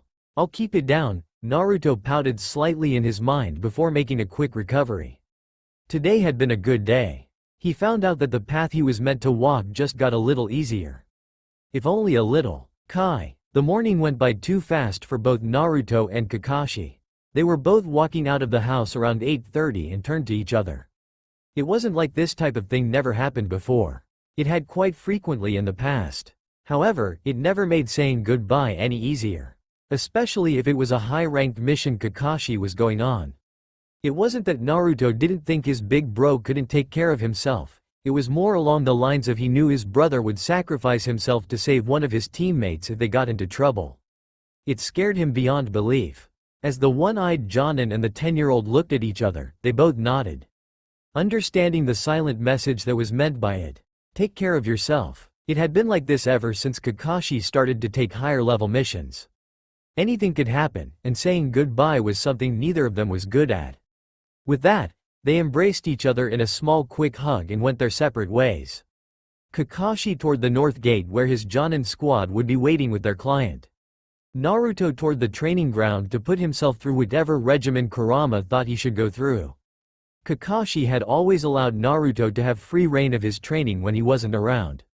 Though that really meant he would go to a different sensei. Not that he needed to know that. Not telling Kakashi was having an effect on Naruto. Ever since about the first week, Naruto had wanted to tell Kakashi about contacting Kurama and his new eyes. However, the beast had warned him against it, saying it would only cause more problems for not only his situation but also it wouldn't be safe. Even if Kakashi is trustworthy, if word got out that he had something as big as the Rinnegan, then he would have more than a few people after his head. Until the blonde could learn to use it effectively, he would have to keep it a secret. Even then, he would only use it when he had to. With power comes responsibility, and he didn't want to use it without restraint. When he finally was able to, that is, saving his problems for another time, Naruto had found his way to his usual training ground. The area was empty save for the wooden posts that had been set up for kata practice and the trees that littered the area. Since no one really came here during this time of day, he could train all he wanted without much fear or worry about him being spotted. Which was good. It wouldn't bode well for him or Oji-san if the villagers had found out the demon was being trained to be a ninja. They would throw a fit bigger than the Hokage mountain. Jumping out of the trees and landing on the center pole of the three that were set up, Naruto observed his surroundings. He had been getting better at taking in and analyzing the area around him. It was both a chakra and a mental exercise that Kakashi had given him. Because of Naruto's expert chakra control, he could send out his chakra in different directions and sense the area around him through it. Almost like it was giving him a second set of eyes that would tell him if danger was coming. It wasn't perfect by any means. However, it was useful for detecting most people in a decent enough range. After not sensing anyone else in the area, Naruto sat in a lotus position on the top of the wooden pole and started to meditate. Both feeling his chakra in the air, connecting with everything around him and conversing with his Biju. This would also have the benefit of giving him practice doing something in both realities at once. His mind and his physical self would be able to work side by side with little problem after enough training. So Kurama, Naruto said, "What do we have planned today? Anything specific you think I should work on?" The boy asked his giant fox demon of a friend. He was still trying to piece together a full plan for the day. Not having Kakashi kind of put the QB on the spot when it came to lesson plans. After a few moments of silent thinking, Kurama spoke up. "Well Naruto, since the Rinnegan already gives you near-perfect chakra control, I would suggest you work on what you saw Kakashi do a few days ago. You know, walking up the tree by only using chakra. I know your eyes picked up on it. I'm sure that is where you would want your training to go anyway. Actually, that is a great idea. I have been meaning to learn that for a long time. It shouldn't take me too long, and that would also give me the advantage to use in my sparring. I doubt Ni-san would expect me to know that when he gets back." Naruto thought to his Biju, while swiftly dashing from his lotus position to the tree that was near the post. "Don't be too surprised if he does. You seem to make great strides in your skill quite frequently. Even if he isn't here to train you. Though you undoubtedly get farther with him, with my intellect and your sharp wits, I'm sure we can find new ways to push forward your development. You know Kurama, I never really took you for acting like this well, ever. Normally you would tell me what to do and then go to bed right away. What is up with you today?" Naruto asked. When something was off with Kurama, you knew that it was not something to take lightly. Mainly because the Biju enjoyed his peace and alone time very much. More so than just about anything, unless it concerned his safety, that is. Naruto was attempting to climb the tree using only his chakra and was finding it took some getting used to. The feeling of the chakra coming out of his feet was slightly unnerving to the blonde. His chakra paths weren't as used often in that part of his body, unlike his hands. I have been anxious all morning. Call it instinct, but I have a terrible feeling about today. I can't quite put my finger on it. It is rather infuriating, the Biju said interestingly enough. That was even more than Naruto expected. Now he was really on guard. Instincts were most likely found to be correct, especially when the one having them was a demon that could crush mountains. Unconsciously, Naruto sent out small doses of chakra into the surrounding area, making it thick with energy. He could even feel the trees around him. However, he would have to stop soon if he wanted to train. It was a rather chakra-demanding ability in its current state. I'll be sure to keep a lookout for anything. Thanks for the warning, Kurama. It makes me feel good knowing you have my back, Naruto said, switching his focus back to his attempts at tree climbing. After about the 5th try, Naruto had it down absolutely. Once he had gotten used to his chakra flowing through his feet, it came to him almost like second nature. And he had to admit, it was a lot of fun to do. The idea of sticking himself to surfaces allowed his mind to wonder about all the uses for it. He could tell that this was going to be a fundamental part of his ninja training, and he was excited to see that it was coming to him so naturally. This made his determination to walk the path of a ninja even greater than it already was. Naruto wasn't able to revel in his greatness for much longer as his senses went off. Something or someone was moving through his chakra in the air, and it wasn't the small animals he was usually used to. Scratch that, there were 2 of them. When Naruto had sparred with Kakashi, the only people who would show up were either that weird hyperactive guy in spandex that helped him with taijutsu from time to time and the weasel-masked Anbu that reported directly to the Hokage. And from what Naruto could tell, even though he wasn't a master at this jutsu yet, it wasn't either of them. Especially considering that they had never come at the same time. What do you think, Kurama? Who could it be? Naruto asked his tenant, still racking his brain trying to figure out who they were and why they would be here. Also, he was glad that he had bothered to keep his jutsu up at all. It was only due to Kurama's odd feeling he had done so. Although it wasn't like they should be a threat. They were in one of the 5 great ninja villages. Unless it was someone from within the village that doesn't like them. Which, with how Naruto's luck typically goes, Kami would choose the latter. I don't know exactly. I have never felt their chakra before. I would be on guard. You can either attempt to face them and see if they are looking for you, or you could hide and see where they go from there. Kurama suggested, although knowing Naruto, the 9-tailed fox had an idea as to what he was going to do. All Naruto did to acknowledge he had heard Kyuubi was a nod and kept his eyes focused on where the 2 newcomers would come through the tree line. A few moments later, 2 figures seemed to phase into existence. They appeared to be about the same height, but their hair color was slightly different from one another. One had short jet black hair, and the other had a long mane of dark brown. However, that was the only difference between these 2. Otherwise, they wore what seemed to be the standard Anbu outfit like he had seen on Weasel many times before. They both had blank white porcelain masks where an animal face was usually painted. Which unnerved Naruto a bit. All Anbu were supposed to be marked with a codename, most often an animal. He had learned that much from his late-night studies of Konoha with Kakashi. His big brother had always told him that if he was going to be a ninja of the village, it was paramount that he knew the workings of every aspect of the military. And from what Naruto could tell, these men were definitely not Konoha Anbu that worked for the Hokage. Are you Uzumaki Naruto? The black-haired Anbu fake said in a monotone voice. Usually it's common courtesy to give your name before asking that of another, Naruto responded in a smart aleck tone. It helped that he had his face mask, it became much easier to hide what he was thinking. This caused the 2 Anbu agents to look at one another and without warning rush at the young boy while drawing their ninjutsu and readying them to impale the boy. Fast, was all Naruto could think as the 2 masked assailants were on top of him.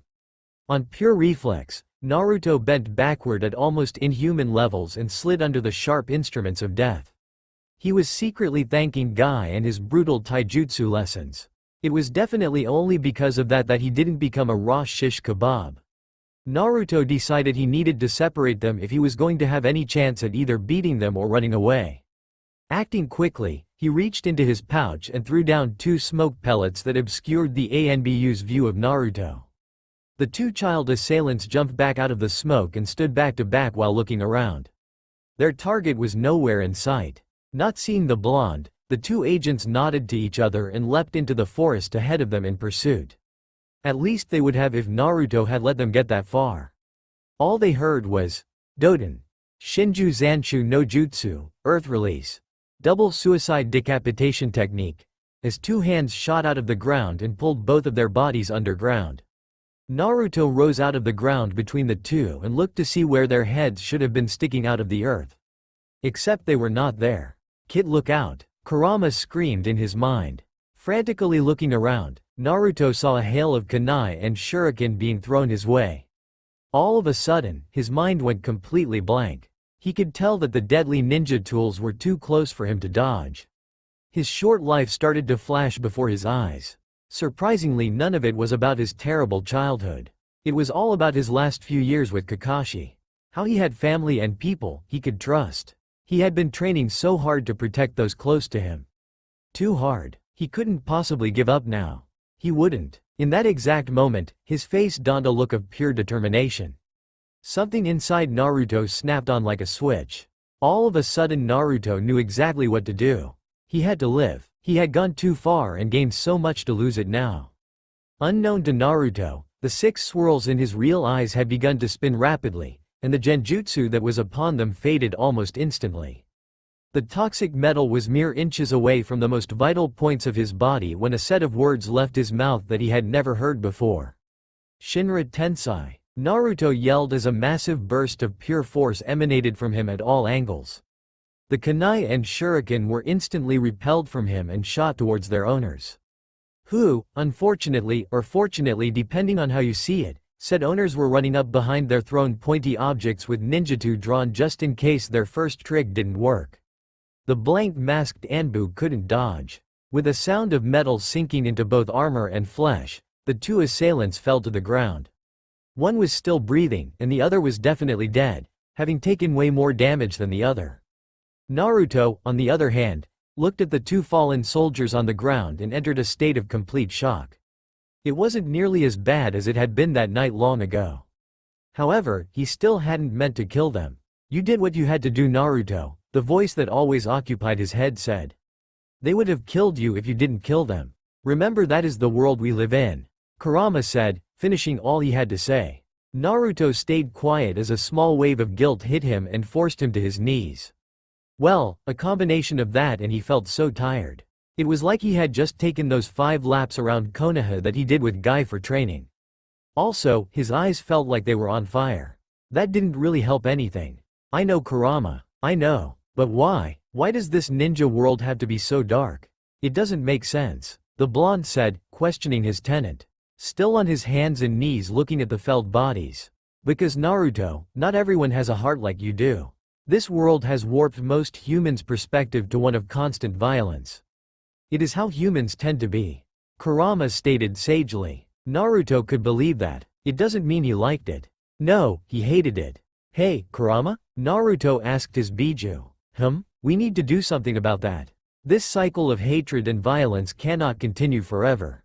Naruto replied in a voice that showed he was confident in what he said. He truly believed it was something he could accomplish. A true peace. After he finished sending his thoughts to Kurama, Naruto promptly collapsed entirely onto the ground. Completely unconscious. You really are like him, Naruto. The Nine Tails said to himself. If anyone can fix the world we live in, it's you.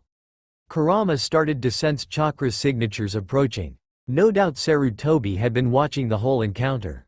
The Kyuubi knew he was watching almost every second he could spare. It was almost like he was more protective over Naruto than his own grandchild. His musings were cut short by a full Anbu platoon arriving on the scene led by the Sandaime Hokage himself. He knew he could sleep now, as his warden wasn't in any type of danger at the moment. So, taking after Naruto, he rested his head on his paws and fell asleep.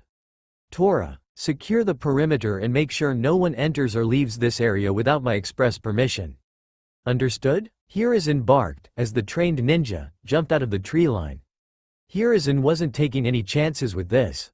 As soon as he saw Naruto being confronted, He had practically slammed his hand on the Anbu emergency response button hidden beneath his desk. The standby squad had a total of 25 Anbu on call at all times. And here they were. "Sir," Tora shouted in response while he motioned for his squad to follow him and set up a watch around the area. This caused 10 Anbu to branch off and start setting up barrier seals. "Taka," Hiruzen started, turning towards a bird-masked Anbu. "Start looking over the fake Anbu and look for clues. If one is alive, then take him to Anko and Ibiki. I want to know everything about them. Who they are, what they wanted, and even what they had for breakfast. You got that?" The cage asked, staring down his slightly unnerved subordinate. You did not want to mess with a pissed-off cage. Much the less one with the nickname Kami no Shinobi. "Yes, Hokage-sama," Taka said, keeping himself together. Making a hand signal, 10 more shinobi broke off of the leading group and went about looking over the impaled bodies. When one was found to be alive, one squad took him and Sunshine to Anbu headquarters just before the barriers went up. The other was just looked over for any sort of identification. However, as soon as his mask was lifted up, the body burst into flames that were expertly dodged by the ninja. The eldest shinobi in the group quickly found his way to the fallen figure of Naruto. He silently thanked Kami for going ahead with training him early. He was sure that if he hadn't, Naruto wouldn't be alive right now. Really, it was a miracle he went up against 2 supposedly Anbu-level shinobi and survived. The only conclusion he could come to was that they underestimated him through it all. He wasn't complaining, though. Naruto was alive, and that is what matters. Hiruzen picked up Naruto's smaller frame with ease that should not naturally come to a man of his age. Undoing the zipper of the boy's vest and lifting up his shirt, Hiruzen inspected the 8 trigram seal. It was still intact, which caused a sigh of relief to run through him. Quickly putting everything back in place, the current Hokage looked to his personal guard, Team Ember. They had served him faithfully for many years. A team that was known as a legend throughout the Anbu ranks, the Hokage Guard is tasked with assisting in any and all tasks regarding the survival of the Will of Fire. This was, for obvious reasons, a mission for them. Take Naruto-kun to the Sarutobi compound and find Kara. She will know what to do. Watch over them for the time being and keep them safe. The Sarutobi ordered. And without any type of recognition, a snake-masked agent grabbed the boy carefully from his lead and left quickly while flanked by his 4 comrades. Hiruzen just looked at the retreating forms of his guard and lost himself in thought. There was only one person in the village capable of organizing a shinobi attack like this without me knowing about it. The cage could not believe his ex-teammate would continue with his secret training programs. He had allowed it during the war only because they needed all the help they could get. It was different now, however. The look of a veteran shinobi took its rightful place upon Hiruzen's face as he knew what he had to do. It seems that even with his handling of the council, he did not have complete control over his village as he should. That was about to change. You will pay for your traitorous acts, Hiruzen thought while walking away, flicking his hand in a motion, sending a secret message to all the Anbu in the area. It is time to bring you out of the shadows, Danzo. An old and feeble-looking man was sitting in the lotus position and concentrating on the single half-ram hand seal in front of him. The rectangular stone room he was in offered little light as 2 burning candles lighted it. Slowly, as time passed, a smile teased his face before growing into a pleased look. It seems as if something was happening, and it most certainly was going his way. To anyone who knows about recent Konoha history, this man was none other than Danzo Shimura. The old teammate of the current Hokage, Sarutobi Hiruzen. Trained by Tobarama Senju, the Nidaime Hokage. What most don't know, however, is that under the tutelage of Senju Tobarama, the two had sprouted different philosophies when it came to the direction of Konoha. As such, Danzo had taken it upon himself to do the dirty work that the Sandaime wouldn't. He created the Root program to create super soldiers, soldiers who would support the great tree, that is the village. However, his time was coming to an end, and he knew it.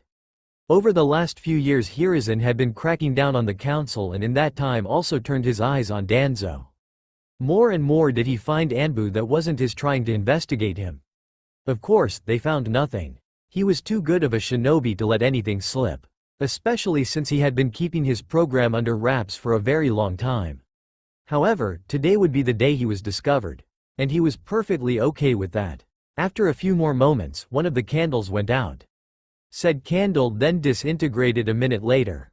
This action caused the heavily bandaged man to break his concentration and put out the other candle, which ended up in the same state as the previous one.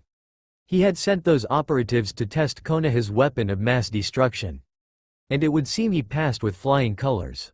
That dojutsu of his was entirely unexpected. Oh, how he wished he had the time to learn its secrets. No matter, time was of the essence. Danzo was keeping an eye on the boy for years and saw how deeply his ties to the village ran. He could no doubt thank his monkey of a teammate and the copycat nin for that. Even in the face of death, he is defiant and has the power to overcome obstacles. Now that he had shown both strength and devotion, Danzo had all he needed. He sighed heavily. It has always been I that preemptively struck against the enemies of Konoha and put a stop to any threat that would cause our destruction. It is a gamble, but I have no choice. Sarutobi is after me now. Time is something that I lack in spades. Danzo thought to himself while sitting alone in the darkness of his chambers. For all he knew, the third was on his way here at this very moment. He knew it wouldn't be long before his old teammate had set his sights on himself. He had wholly regained control over the council, and it was just a matter of time and a triggering event. He created the event. Cypher, the old warhawk, called out to the darkness. Danzo-sama? A deep voice responded from somewhere in the unlit room. Prepare for Operation Rebirth. I want it carried out within the next 10 days. Danzo said with a hard look of determination that no one could see in the darkness. It oddly matched that of a young boy he had seen not too long ago through the eyes of his agents. Are you sure, Danzo-sama? You know that once initiated, you no longer have the authority to. I know what I am doing, Cypher. It would seem that the Sandame has set his sights on me, and there is nothing I am able or willing to do to stop it. My time here is fading fast, however, there is one last thing I must do. Danzo said, cutting off his most trusted operative. Today was the day that the darkness gained a new initiate. It will be done, Danzo-sama. The voice previously named Cypher said. With the sound of a shadow clone dispelling, Danzo was left in his room alone. Quickly getting up from his seated position, he stretched his legs and flipped on the lights before setting about his predetermined task. He would have to prepare for what was to come. He just hoped he had enough time. With Hiruzen and Team Ember arriving at the Sarutobi clan compound after cleaning up the scene left on the training ground, the Kami no Shinobi walked through the front gate with an aura that lived up to his ninja name. He had to take a closer look at Naruto to see if he genuinely was alright. Then he would take care of his Danzo and his little schemes for good. It took him a good few minutes to traverse deeper into the heart of the compound and find the building he knew Naruto would be. The home of his family's chief medic ninja, Sarutobi Kara. The small one-story house was quaint and looked a little out of place in the rather large compound. The Sarutobi clan was much larger than most people of the village would believe. Once upon the doorstep, the aged Hokage opened the simple sliding door, finding it to be unlocked. Not surprised, he found himself staring face to face with Okami, second in command of Team Ember. The towering hulk of a man was the real meat of Team Ember. If anyone were to take a hit, they would want it to be him. Around 7 feet tall and built like a Class A athlete, no one messed with him in a contest of strength. And Hiruzen can also attest to his speed. He was what you could call the pinnacle of shinobi when it came to taijutsu and kenjutsu. Okami's black cloak hid his massive plated body armor that he wore underneath. It gave him a foreboding aura that caused fear in most who looked upon him. Noticing that it was his superior that opened the door, the masked nin stood to the side and allowed Hiruzen to step through and down the hall to the room where Naruto should be. It was his niece's house that he was walking into after all. As he came upon the place, he could see the door wide open, and Kara was standing over the unconscious form of Naruto with her hands glowing a bright green. The young woman had her hair brown up in a ponytail and wore her shinobi medic attire. "How is he, Kara?" the aged man asked. He hoped that Naruto was okay, or he would be given hell by Kakashi and probably the spirit of Kushina when he made it to the other side. That thought alone sent a small shiver down his spine. Physically, he seems fine. Just really tired. However, it would seem that he is suffering from a severe case of mental stress at the moment. His brain is going into an odd recessive state. It won't put him in any danger, but it could throw him into a coma that would last a week or two. If you don't mind me asking, what did he go through for you to send him here? Kara asked her uncle in slight confusion. It isn't like he was in dire need of any medical care. Not that she minded helping a young boy such as the one in front of her. Hiruzen breathed a sigh of relief, hearing her say he was going to be okay. His image of Kushina's ghost beating the living crap out of him in the afterlife started to fade, if only slightly. The idea of Naruto going into a coma for an extended period had him already feeling the burn of chakra chains on his behind. Young Naruto-kun was just in a battle for his life and won. The eldest in the room stated in a solemn tone. It crushed him to see on who he viewed as a grandson be in such a situation. He should be safe within these walls. The walls that he watches as Hokage. I promise I will do better for you, Naruto. I may be old, but my will of fire burns bright. He thought to himself. What do you mean a battle for his life? He is just a child. What type of person would attempt to kill a child? Kara stated in shock. Most of it was coming from not only the fact that someone would try and kill a kid as young as the one in front of her, in Konoha no less, but also from the fact that Naruto came out of it virtually unscathed. A man who has no morals. The Sandaime said in disgust. He faced Root Shinobi by the look of it. To think that Danzo continued his operations right under my nose, I should have been more strict with him. I told him to dismantle Root after the war. I was a fool to think he did as I asked him to. I will take care of him and his little private army later. I came here to make sure that Naruto-kun is okay before I did so.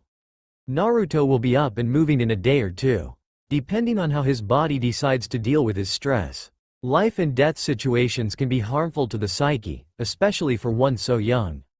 I'll take care of him till he wakes up, Kara said, looking down at the young boy in the bed next to her. She was still moving her hands around his body to alleviate the tension with medical ninjutsu. Thank you, Kara. This is the best place for him to be right now. I will find a way to repay you for your troubles. You have my word, Hiruzen said in a grateful manner. He then turned around and grabbed his most trusted Anbu as he walked out the door.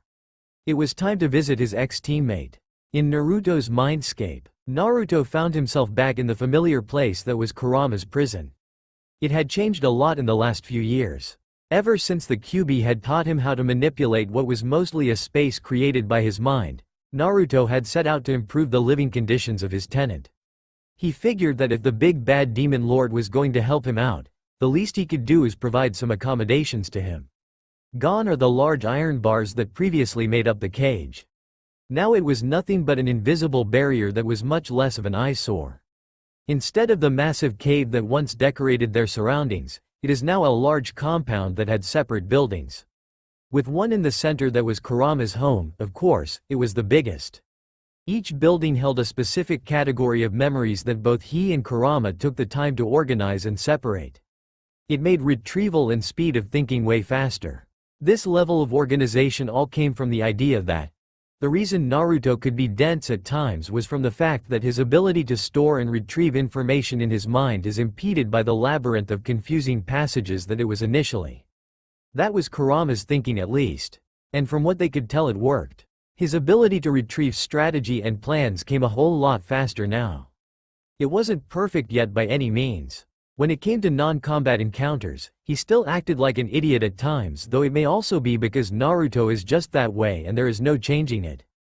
Naruto was currently inside Kurama's home in his small bedroom he had created for himself. He made it so that every time he entered his mindscape, he would appear there, and it made it easy for transport from this realm to reality. Getting out of bed, Naruto attempted to rub the soreness from his eyes and looked up at the massive demon fox that occupied the space not 15 feet away from him. To anyone else, this would have them terrified and fleeing in any direction they could. To Naruto, however, this was but a common occurrence. So, Naruto, the massive chakra construct started. How are you holding up? I'm fine, Kurama, Naruto stated, still feeling dizzy and disoriented. My eyes feel achy. It feels like... Wait, he said, freezing and looking into Kurama's slitted eyes in shock and slight horror. I did it again. It felt like that day 2 years ago. Except I remember it. Those shurikens, those words, I killed that Anbu. Naruto stated, seemingly distraught. In his mind, he thought back to the bloodied corpse of the 2 men he believed he killed. The thrill that he had felt when he knew that his enemy had fallen before him scared him to no end. Then before that, it was the burning bodies in that dark alleyway. The screams that still haunted his dreams at times were all coming back. Naruto, Kurama shouted, snapping the young blonde's attention onto himself. You did what you had to do. I thought you were past taking the lives of others. It was you or them. Get over it, the demon lord scolded. Naruto knew that he didn't have a choice in the matter. Death is a part of the shinobi, and he would have to accept it. It doesn't mean he had to enjoy doing it. He just had to carry forward and focus on the future. If he spent all his time remembering the past, he wouldn't have the ability to change his destiny and make things different.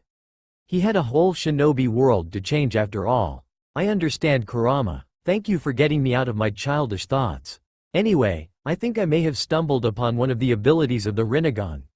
Naruto said happily. Finally, he had been able to unlock something in his eyes.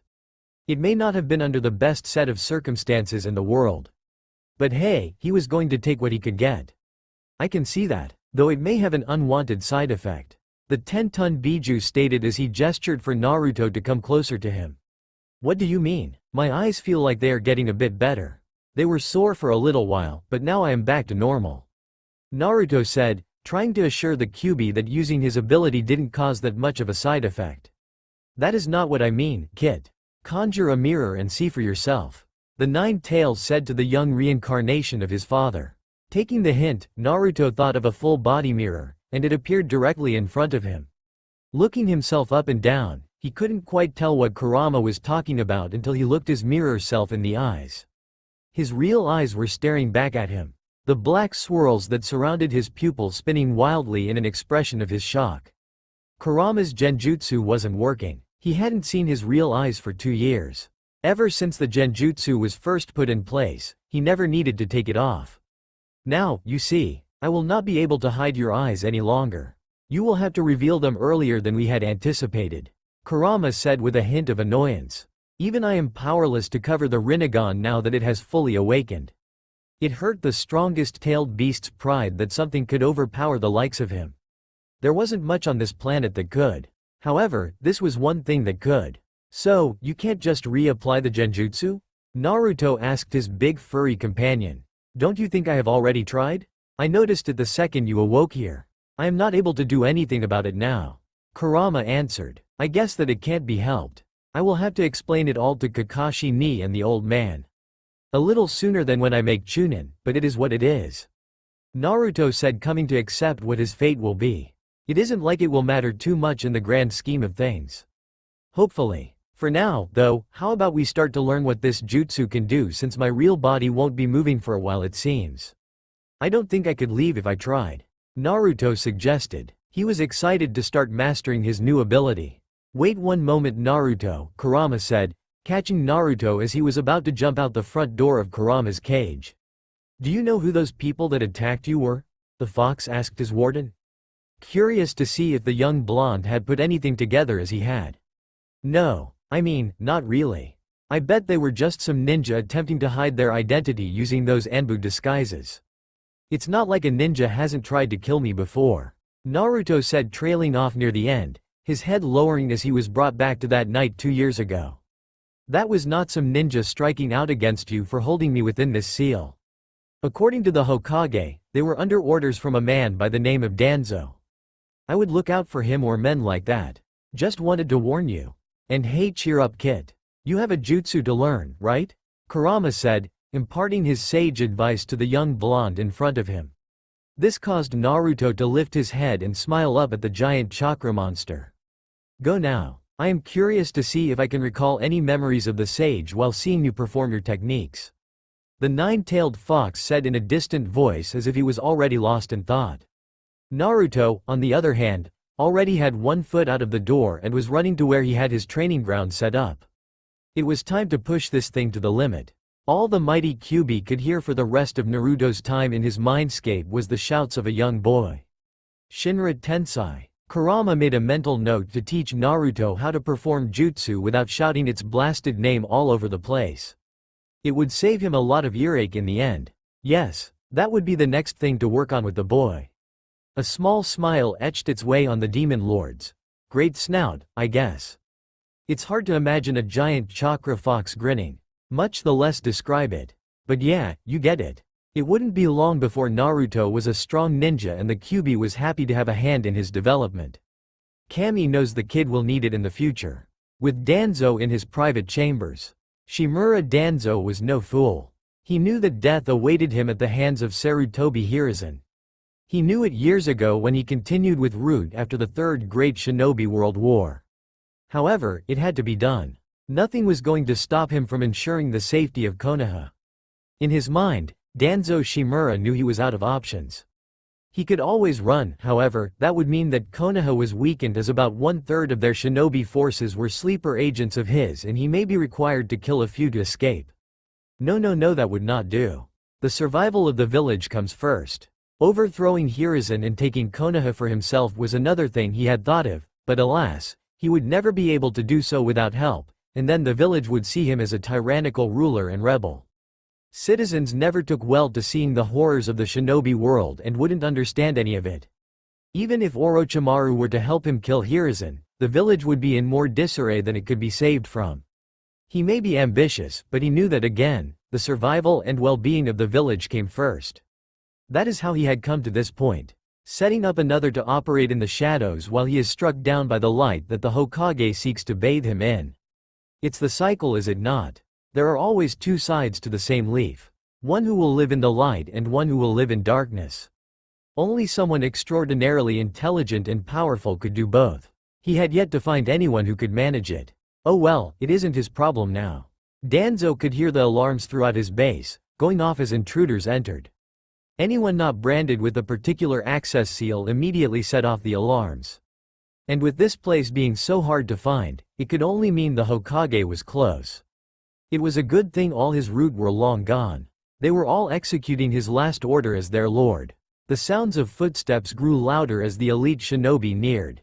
It was only a matter of time before they found this room. Danzo accepted his fate. In his seated position, a broad grin plastered itself on the man's face. He had never thought that he could blindly accept death like this. But knowing that your end was coming is rather invigorating. The large door flew inward off its hinges as the words, Kaden, Gokakyu no Jutsu, were uttered, and a fireball made its way through. From the dust and smoke that was kicked up, 5 figures entered the room. The first 4 fanned out and went in opposite directions to flank the 5th, who walked into view and was revealed as none other than the Sandaime Hokage of Konohagakure. The occupant of the room that had been there the longest was seated behind his desk and looked to see the newcomers. Ah, Hiruzen, to what do I owe this most unexpected visit? Danzo asked in an attempt to continue the game he had played for so long. He knew it wouldn't last long, but he would always try it. You know all too well what I am doing here, Danzo. You dared to send your root to attack a Konoha civilian of all things. Not to mention you continued your inhumane program right under me. Why would you do this? And where are your little pets now? I would think they would be defending their leader. Hiruzen said, flaring his killing intent to the max.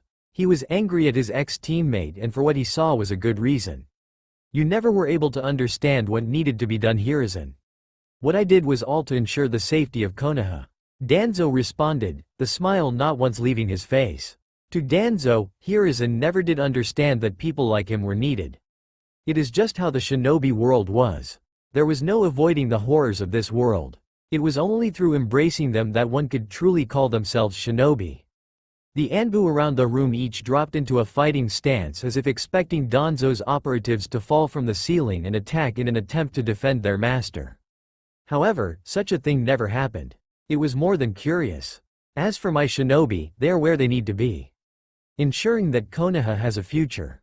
Danzo finished. Ensuring Konoha's future? Hiruzen all but spat. You attack a young boy and murder countless others in the name of Konoha? There is no wonder why Sensei chose me to be Hokage over you. Your petty ambition is not worth the lives of others. Just what are you keeping us safe from? He asked the bandaged man. From those who would seek to cripple our village and see us fall.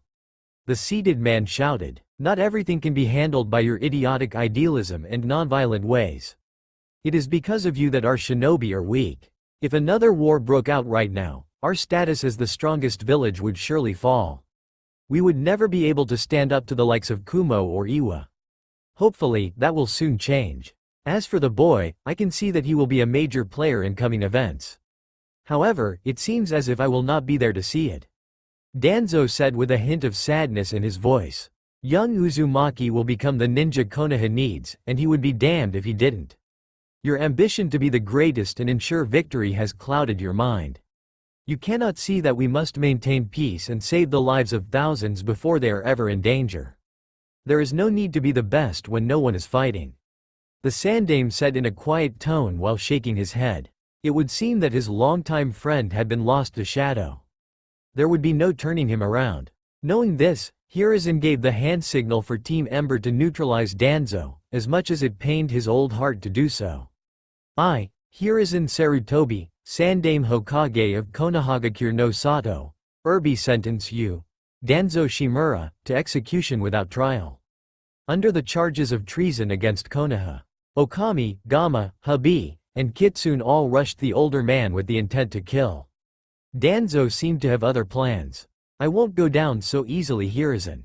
Remember, I used to be a contender for the position of Hokage right alongside you. Danzo said with a voice that showed he was ready for a fight. As Habi came within striking distance, Danzo whipped out a hand seal and exploded with enough force to send the Anbu flying headfirst into the wall. Exploding shadow clone. The rest of the shinobi thought as they quickly jumped away. Everyone's vision had become obscured by the dust storm that the explosion produced. Hiruzen quickly went about whizzing through multiple hand seals and muttered under his breath before an air vacuum appeared near the entrance to the room. This action caused almost all of the obscuring dust to funnel out of the room. Most of the shinobi began to regain at least some of their sight. Everyone except Habi, who was unfortunately unconscious on the far side of the room. The remaining elite Anbu and third Hokage looked around, and those who could send out chakra sensing jutsu in an attempt to find their target did so. He wasn't anywhere to be seen, that is until Kitsune let out a strangled gurgle as a kunai was plunged through his throat. Blood flowed down the kunai and spurted onto the aged face of Danzo. Then he disappeared again in a black flash. Now Hiruzen was dumbfounded. His elite were being picked off. Had he allowed Danzo to become this strong? How had he not noticed before? He had no time to think before he felt a tingle in the back of his mind. A sense developed from fighting through 2 shinobi world wars that told him to get the fuck out of the way. Faster than should be possible for a man of his age, Hiruzen rolled to the side as a kunai implanted itself in the wall in front of where he had been. Danzo just stood there with another kunai already in his hand. Hiruzen knew that technique. There was no way that Danzo had learned it. That was supposed to be sealed in the Konoha Scroll of Secrets. How had he? It didn't matter. What did is that this became a whole lot harder than he previously thought. If he could reappear anywhere instantaneously, then no one in here was safe. Where did he mark already? As fast as the speed of thought, the Hokage shoved off his robes to reveal his battle armor. Of course, his Hokage attire would be one of the first things Danzo would mark. Hiruzen rushed toward his opponent and entered a fierce taijutsu battle with Danzo. The sound of metal on metal could be heard as the 2 veteran shinobi allowed their kunai to meet between them. They then stared into each other's eyes. Hiruzen's burning with the will of fire and Danzo's with what seemed to be acceptance. We may need to take this battle away from here or otherwise. The cage's train of thought was cut off as Okami, the giant of a shinobi, phased into existence directly behind Danzo. Not as fast as the Hiruzen, but it seemed to catch Danzo off guard. Seconds later, the cold blade of the Anbu's ninjutsu sunk deep into Danzo's back and out the other side. With a gasp of surprise, he fell to his knees. Blood dripped down the steel blade and littered the ground. It would seem my time has actually come to an end. Just as was planned. I hope the next generation has what it takes to lead this world. Danzo thought while the sides of his vision started to blur. Okami knelt next to the downed man, looking to everyone else that he was pulling out his sword. However, he took this chance to whisper into the ear of Danzo. The beginning stages of rebirth have commenced, Danzo-sama. This caused a ghost of a smile to touch the old man's lips. It would seem that his most trusted agent was the one who had ended him. At least he would die knowing that he saved Konoha's future. The masked nin then stood up, withdrew his ninjutsu and in the same swift motion lopped off Danzo's head, which promptly rolled in Hiruzen's direction. Target: Danzo Shimura, has been eliminated, Hokage-sama, the still-moving members of Ember stated. That encounter had been a lot tougher than they were anticipating. Hiruzen just stood rigid and wordlessly looked down at the head that was looking back up at him. A smile was still present. He had accepted his death. At least I can live on knowing that he found his peace. And no Konoha is safe, and Naruto is safe from your schemes, my old friend. Hiruzen thought to himself. With the eyes of a warrior, the third Hokage of Konoha walked across the room and picked up the body of Kitsune and Hubby. Take care of his body. Make sure it doesn't see the light of day. I will make sure the rest of Ember is dealt with appropriately. And for what it's worth, Hiruzen turned towards Gamma. I'm sorry about Kitsune. Danzo caught us unprepared. He will have a funeral deserving of him. The only acknowledgement he got out of Gamma was a stiff nod. With that, he walked out of the room and went to deal with the aftermath of what had just happened mere seconds ago.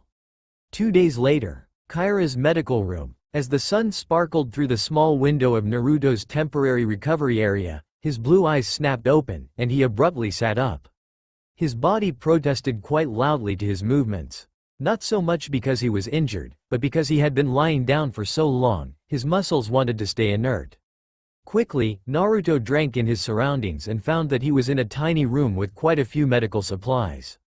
It seemed like it could be a room he stayed at when he had been admitted to the hospital. If maybe a little smaller. After a few more seconds of examination, he spotted his clothes neatly folded and placed on the counter on the far side of the room. Without missing a beat, he silently made his way over to them without so much as a creak of the wooden floor. Which, for how old the house was quite an impressive feat. Naruto quickly threw on his black cargo pants and tabi with practiced ease. Just after that came his skin-tight black shirt that hugged his body, giving him the feeling of protection. To top it all off, his small variation of Kakashi's Jonin vest and face mask to hide his very prominent and defining whiskers. When he had barely gotten his face cover into the proper place, the door to his room swung open, revealing a woman who must have been in her late 20s to early 30s. She had long brown hair and a very casual-looking kimono that sported the Sarutobi clan symbol in multiple places. That was all it took broad Naruto to understand what must have happened. Kyuubi had told him that the old man had grabbed him after his fight. However, to take him to the Sarutobi clan instead of the hospital was something that he didn't imagine would happen. Kara on her part was blown away that Naruto was up and moving so soon. Sure, his body wasn't all that roughed up, however, that brain activity he was displaying looked very similar to the beginning stages of what could have been a coma. That wasn't the real thing that shocked her, though. It was his eyes. They were just unnatural. The bright blue eye with only a dot in the middle and 6 swirls surrounding it seemed to put her in a trance. If it wasn't for her being a shinobi, she might have just been at an utter loss for words. The boy just looked up at her in slight surprise and mild confusion. She put on one of the most real smiles that Naruto had ever seen and began, "Well, aren't you in a hurry? Where would you be off to, mister? I'm not supposed to let you just run off. What kind of doctor would I be if I just let my patient get out under my watch? How about you stay here while I fetch the Hokage, okay?" That was not precisely what Naruto was expecting. If anything, he had half expected her to run right out of the room at the sight of his eyes. After all, it wasn't every day that you saw someone with the ultimate dojutsu, and in a boy no less. Not that she knew what they were. He did the only thing he could do. Looking up into the soft brown eyes of the warm-hearted doctor, he nodded. Naruto slowly made his way back to the bed and lay down while this mystery left. But before she was entirely out the door, she looked back over her shoulder at him and smiled again. "My name is Sarutobi Kara. You can just call me Kai. I have been taking care of you for the past day or so." With that, she left the boy alone with his thoughts. The only sound to be heard was the door closing behind her. "Sue, Kurama?" Naruto asked his tenant through their internal connection. "Yes, Kit?" The Biju responded in a grumpy tone as if he was just woken up by the question. Naruto just laughed internally. He could not believe the amount of time the beast inside him slept, and yet he was always tired. What should I say to old man Hokage? I mean, I know I should tell him about my eyes, but should I reveal that I know what they are? That I know about you? Naruto asked, trying to form some answer to give to his cage. Whatever he ended up answering, it would most likely decide his future. Maybe he would be deemed too dangerous because of his great eyes. Perhaps Ji-san would think Kurama was manipulating him. It all was too confusing. You need only to tell him what he asks. Don't tell him anything he doesn't need to know. However, that is just my opinion. I will let you decide what to tell the old monkey. They're your eyes, not mine. When it comes to knowing and conversing with me, it would be best to stay quiet for now. If that were to come out right now, it could be more detrimental than helpful. Kurama said, answering the young Rinnegan wielder. As Naruto was about to respond to his tenant, he was snapped back to reality as the door to the room swung open, revealing a very tired-looking Hokage. By the look of him, the old man had been up and dealing with a lot throughout the night. Naruto thought it must have had to do with his attackers. Little did he know, he was more or less correct. The Sandaime walked through the wooden door, his white and red Hokage garb fluttering in a non-existent breeze. As Hiruzen took a seat beside the hospital bed Naruto laid on, he took out his trusty pipe and lit it before taking a long drag.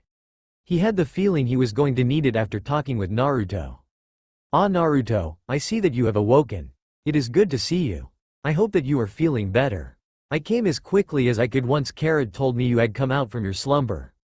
Hiruzen said while smiling at Naruto, only a grandfather could provide. It filled Naruto with joy and love that he hadn't felt in quite a long time. I feel as good as new Ji-san. Nothing can keep me down for long. Naruto exclaimed, falling back into his usually excited state. However, this caused his long blonde hair to fall out of his face, which ultimately revealed his Rinnegan to the Hokage. This act immediately caught the aged man's attention. With a look of both worry and curiosity, the Hokage leaned in and stared directly into Naruto's full bright blue and swirly eyes. This was a dojutsu that he had never seen or heard of before. That is when the questions started to flare. With the hardened eyes of a veteran shinobi, Hiruzen asked, "Those eyes? I believe you did not have them a week ago when I checked on you last. What do you know of them?" His tone was half questioning and half demanding. If Hiruzen was correct on his quick assumptions, this could be very good or very bad for Konoha. "I seem to have gotten them while I was fighting those guys back at the training ground," Naruto said with a small shrug. Almost as if he didn't care. "They do hurt a little though. I think I may have overused them," Naruto said, saying the last part mostly to himself. However, Hiruzen's trained ears picked up on it. "Overused them?" the Sandaime asked inquisitively. "What can you do with those eyes of yours, Naruto?" Now the elderly man was intrigued even more than he was previously. If Naruto knew how to use them, it must mean he had them for a while and was hiding it from everyone, or he unlocked them in the heat of the fight for survival. Life and death situations were known to unlock the dojutsu of both the Hyuga and Uchiha after all. Naruto, on the other hand, was mentally kicking himself for letting that slip. Even though he talked to Kurama just seconds ago, he had to go and screw this up. On the outside, however, the boy quickly regained his composure. There was no need to lie to the man he viewed as his grandparent, and probably the only family he has aside from Kakashi. He knew he would just have to come out with most of it. "Well, I can see really good." Naruto started. "I could probably see and recognize your face if I was standing on the Hokage monument and you were on the other side of the village. I can also do this." Well, Naruto stuttered, trying to find the words to describe it. Even Naruto didn't fully understand it. "How do I tell the Hokage I have an ability I don't even know what it is?" Naruto asked to himself, not really expecting any form of an answer. At this point, kid, just show him and hope for the best. Since you already gave away that you know how to use them, might as well give him everything now. However, if this gets out, you will have a lot of people after you. Be careful, kid. The voice of the demon lord spoke loudly in his head. Hearing the voice caused Naruto to stiffen slightly, which did not go unnoticed by Hiruzen. The mask Naruto wore did wonders at hiding his shock at hearing the deep voice. While talking to Kurama was not unusual, the Biju had never spoken with him while he was talking to other people. Quickly, without much more thinking, Naruto stretched out his arm and a hidden kunai fell into his hand. Hiruzen just looked at Naruto in curiosity and wondered what the boy was doing. Well, he certainly isn't going to attempt to kill me. So, it must have something to do with his new abilities. Hiruzen concluded in his head. Naruto then flipped the kunai in his hand, so he was holding the sharp and held the hilt toward his cage, urging him to take it. Seeing no real downside to it, Hiruzen took the instrument of death in his hand and looked up at Naruto, who was making his way to the far side of the room. Once the young blonde could go no further, he turned around, his back against the wall. "Now throw it at me," Naruto said, shocking the Hokage, who looked at him like he was insane. "I can't throw this at you, Naruto. It could kill you," Hiruzen explained, trying to understand what had gotten into the new dojutsu wielder. "I promise that it won't touch me, you trust me, right?" Naruto said in a tone that showed he was confident in his words. Hiruzen was trapped in an internal battle. He did want to see Naruto's abilities, but this seemed a little extreme to him. However, those with dojutsu did usually have a knack for fast reactions.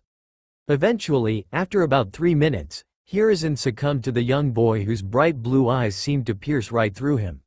More so than any kunai could ever hope to. He then held up the kunai and lightly chucked the piece of metal across the room toward Naruto at genin speed. Naruto made no move to dodge. This caused the kunai thrower to be filled with dread. He may just be the reason his grandson figure dies today. The sharpened hunk of steel ripped through the air and was about to strike Naruto directly in the chest. Only to stop inches away and stay hovering in the air. One of the black swirls in each of Naruto's eyes started to spin rapidly and pulsate with power, mimicking the movements of a whirlpool. All who could see it would think they be the cause of this great feat. This sight caused Hiruzen to become awestruck by the display of jutsu he saw before him. This is it, that is one of the fabled abilities of the sage. His eyes are not the rippled purple that the actual god of shinobi was said to have. However, the power is just the same. It may be a mutation from the Kyuubi? Perhaps. Jiraiya needs to be notified immediately. It seems as if his child of prophecy has come. If the eyes of the sage didn't make him so, then there was no prophecy child in the first place. The proper preparations will need to be made. However, if those eyes are even half of what they are in legend, he will no doubt become the greatest Hokage to ever live. If his dream is still the same, that is. Hiruzen thought to himself, the look of astonishment never leaving his wrinkled face. In all his years, he had never believed he would see those eyes. It certainly was a rare sight. Naruto held out his hand, and the kunai began to twirl in mid-air before flying across the room into the roll of gauze sitting on a metal tray by the bed he was sleeping in previously.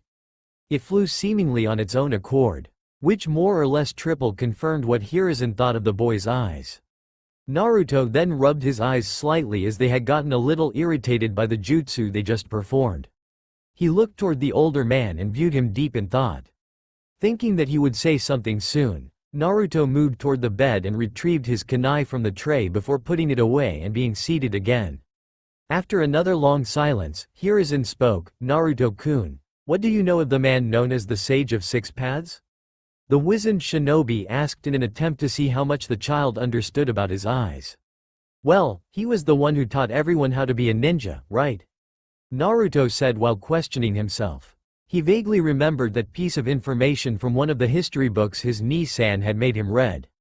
Kakashi had always drilled the most important shinobi rule into his mind: knowledge is power, and power is the difference between life and death.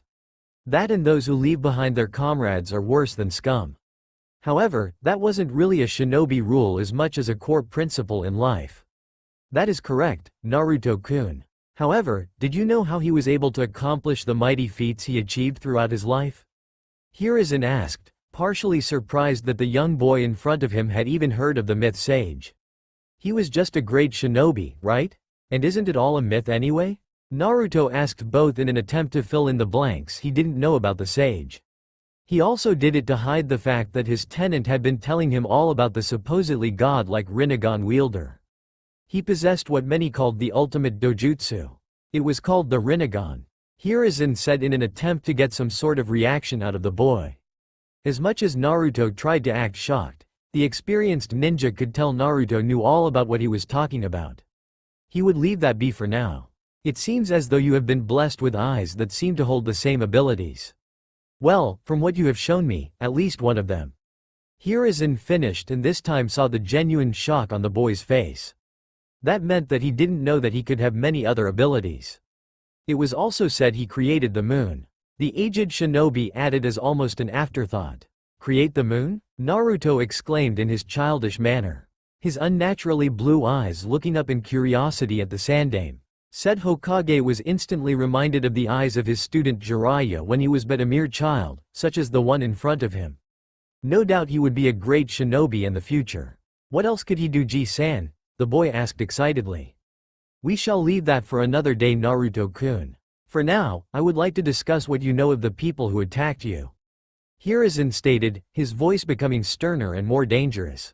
What about them, Ji-san? They were just random ninja who were after me. What is there to know? Naruto said, not really understanding how the ninja who attacked him mattered more than his Rinnegan. Hiruzen, on the other hand, was going to wait for Jiraiya to explain more and teach the boy. It was not his place to meddle with prophecy. It also looked to Hiruzen as if Naruto didn't know that it was Rude who attacked him. Good, the less Naruto knew about this was better. For the moment, he would let him believe that it was a random attack. It would not be productive in getting him mixed up in the politics of the village, for now anyway. They were shinobi of Konoha, you are correct. It saddens me to see that our own would see a child harmed in such a manner.